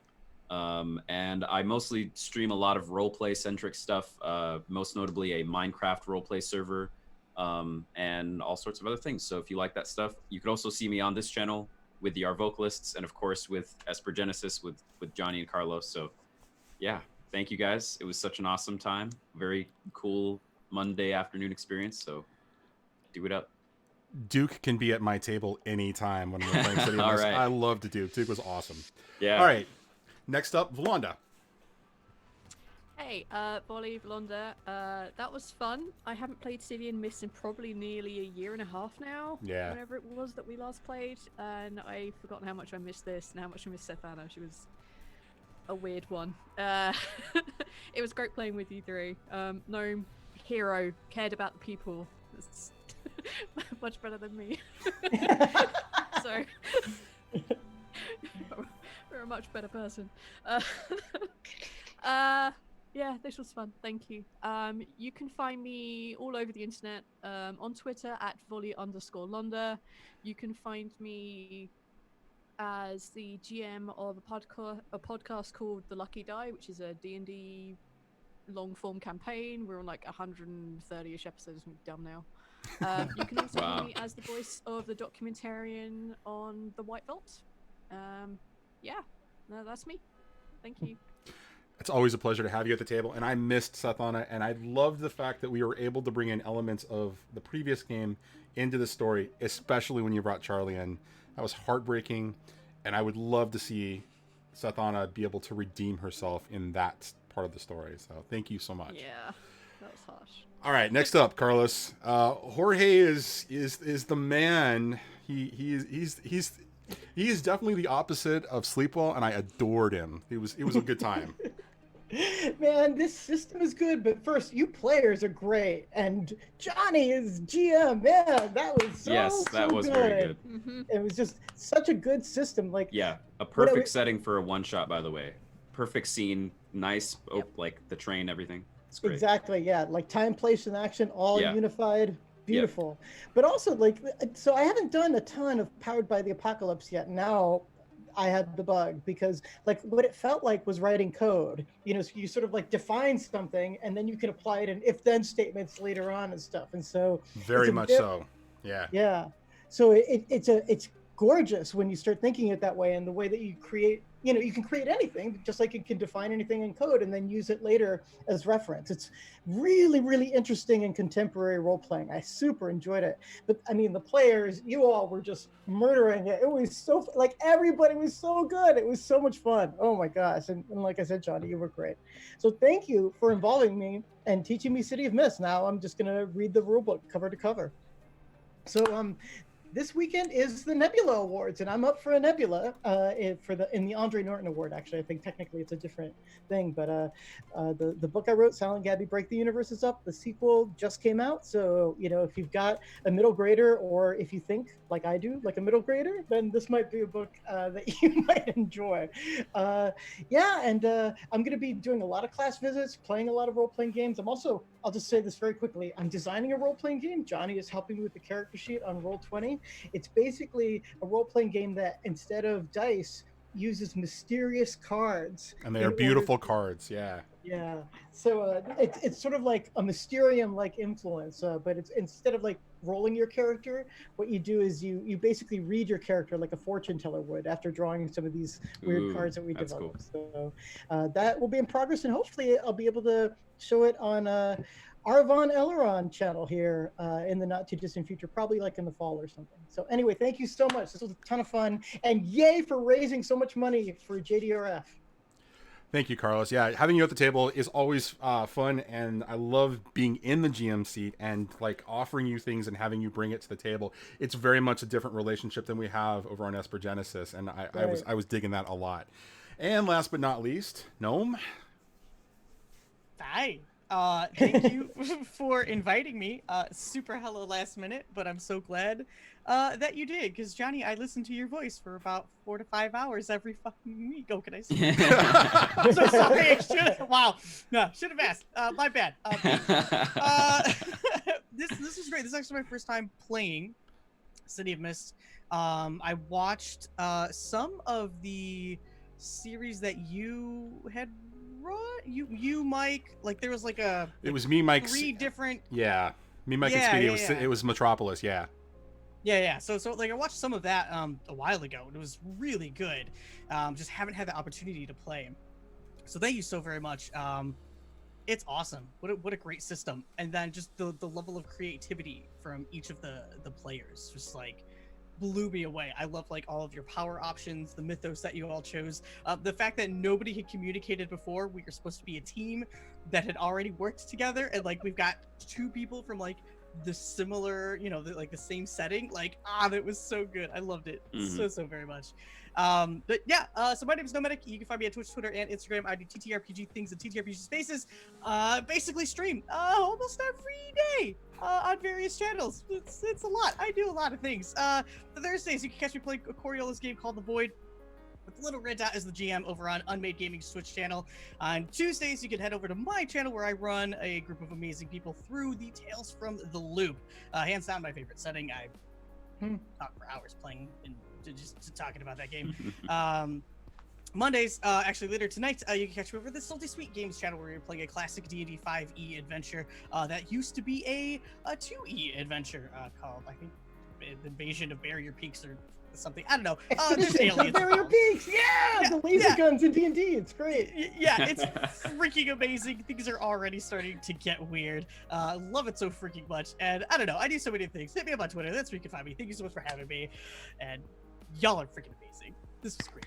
This was an incredible amount of time. Noam, I'm glad that we finally got a chance to actually game together. I hope this is not the last time. And thank you so much. And so the podcast that Noam was referring to is the Dark Fortunes podcast, which is this pirate sort of themed 5e game that takes place in the Humblewood setting, which is basically anthropomorphic animals, which is why I was freaking out about Duke's sort of mythos, because the Dufon is basically the representation of the Strigg inside of that system. So I absolutely want to say thank you very much, all four of you. I've gamed with three of you in different capacities. Noam's new. All of you did fantastic. This story went longer than I expected in this one scene. There's actually a lot more. I will share with you guys privately if you were curious what the result was. But long story short, you guys did fantastic. Thank you so much. And I want to say thank you to the to chat. I want to say thank you to the viewers. Thank you for helping us raise $170. We are going to get out of here. I'm going to go just basically collapse. These guys are going to go off and go do their other things, and we are going to sort of end it out here. Come back in about 45 minutes for John Helfer and Emberwind and that crew, and that will be closing out ArvCon, the first ever sort of day 4. So from all of us to all of you guys, thank you so much, and have a lovely afternoon or evening. Bye. Thank you, chat. Thank you, guys. Thank you, Jenny.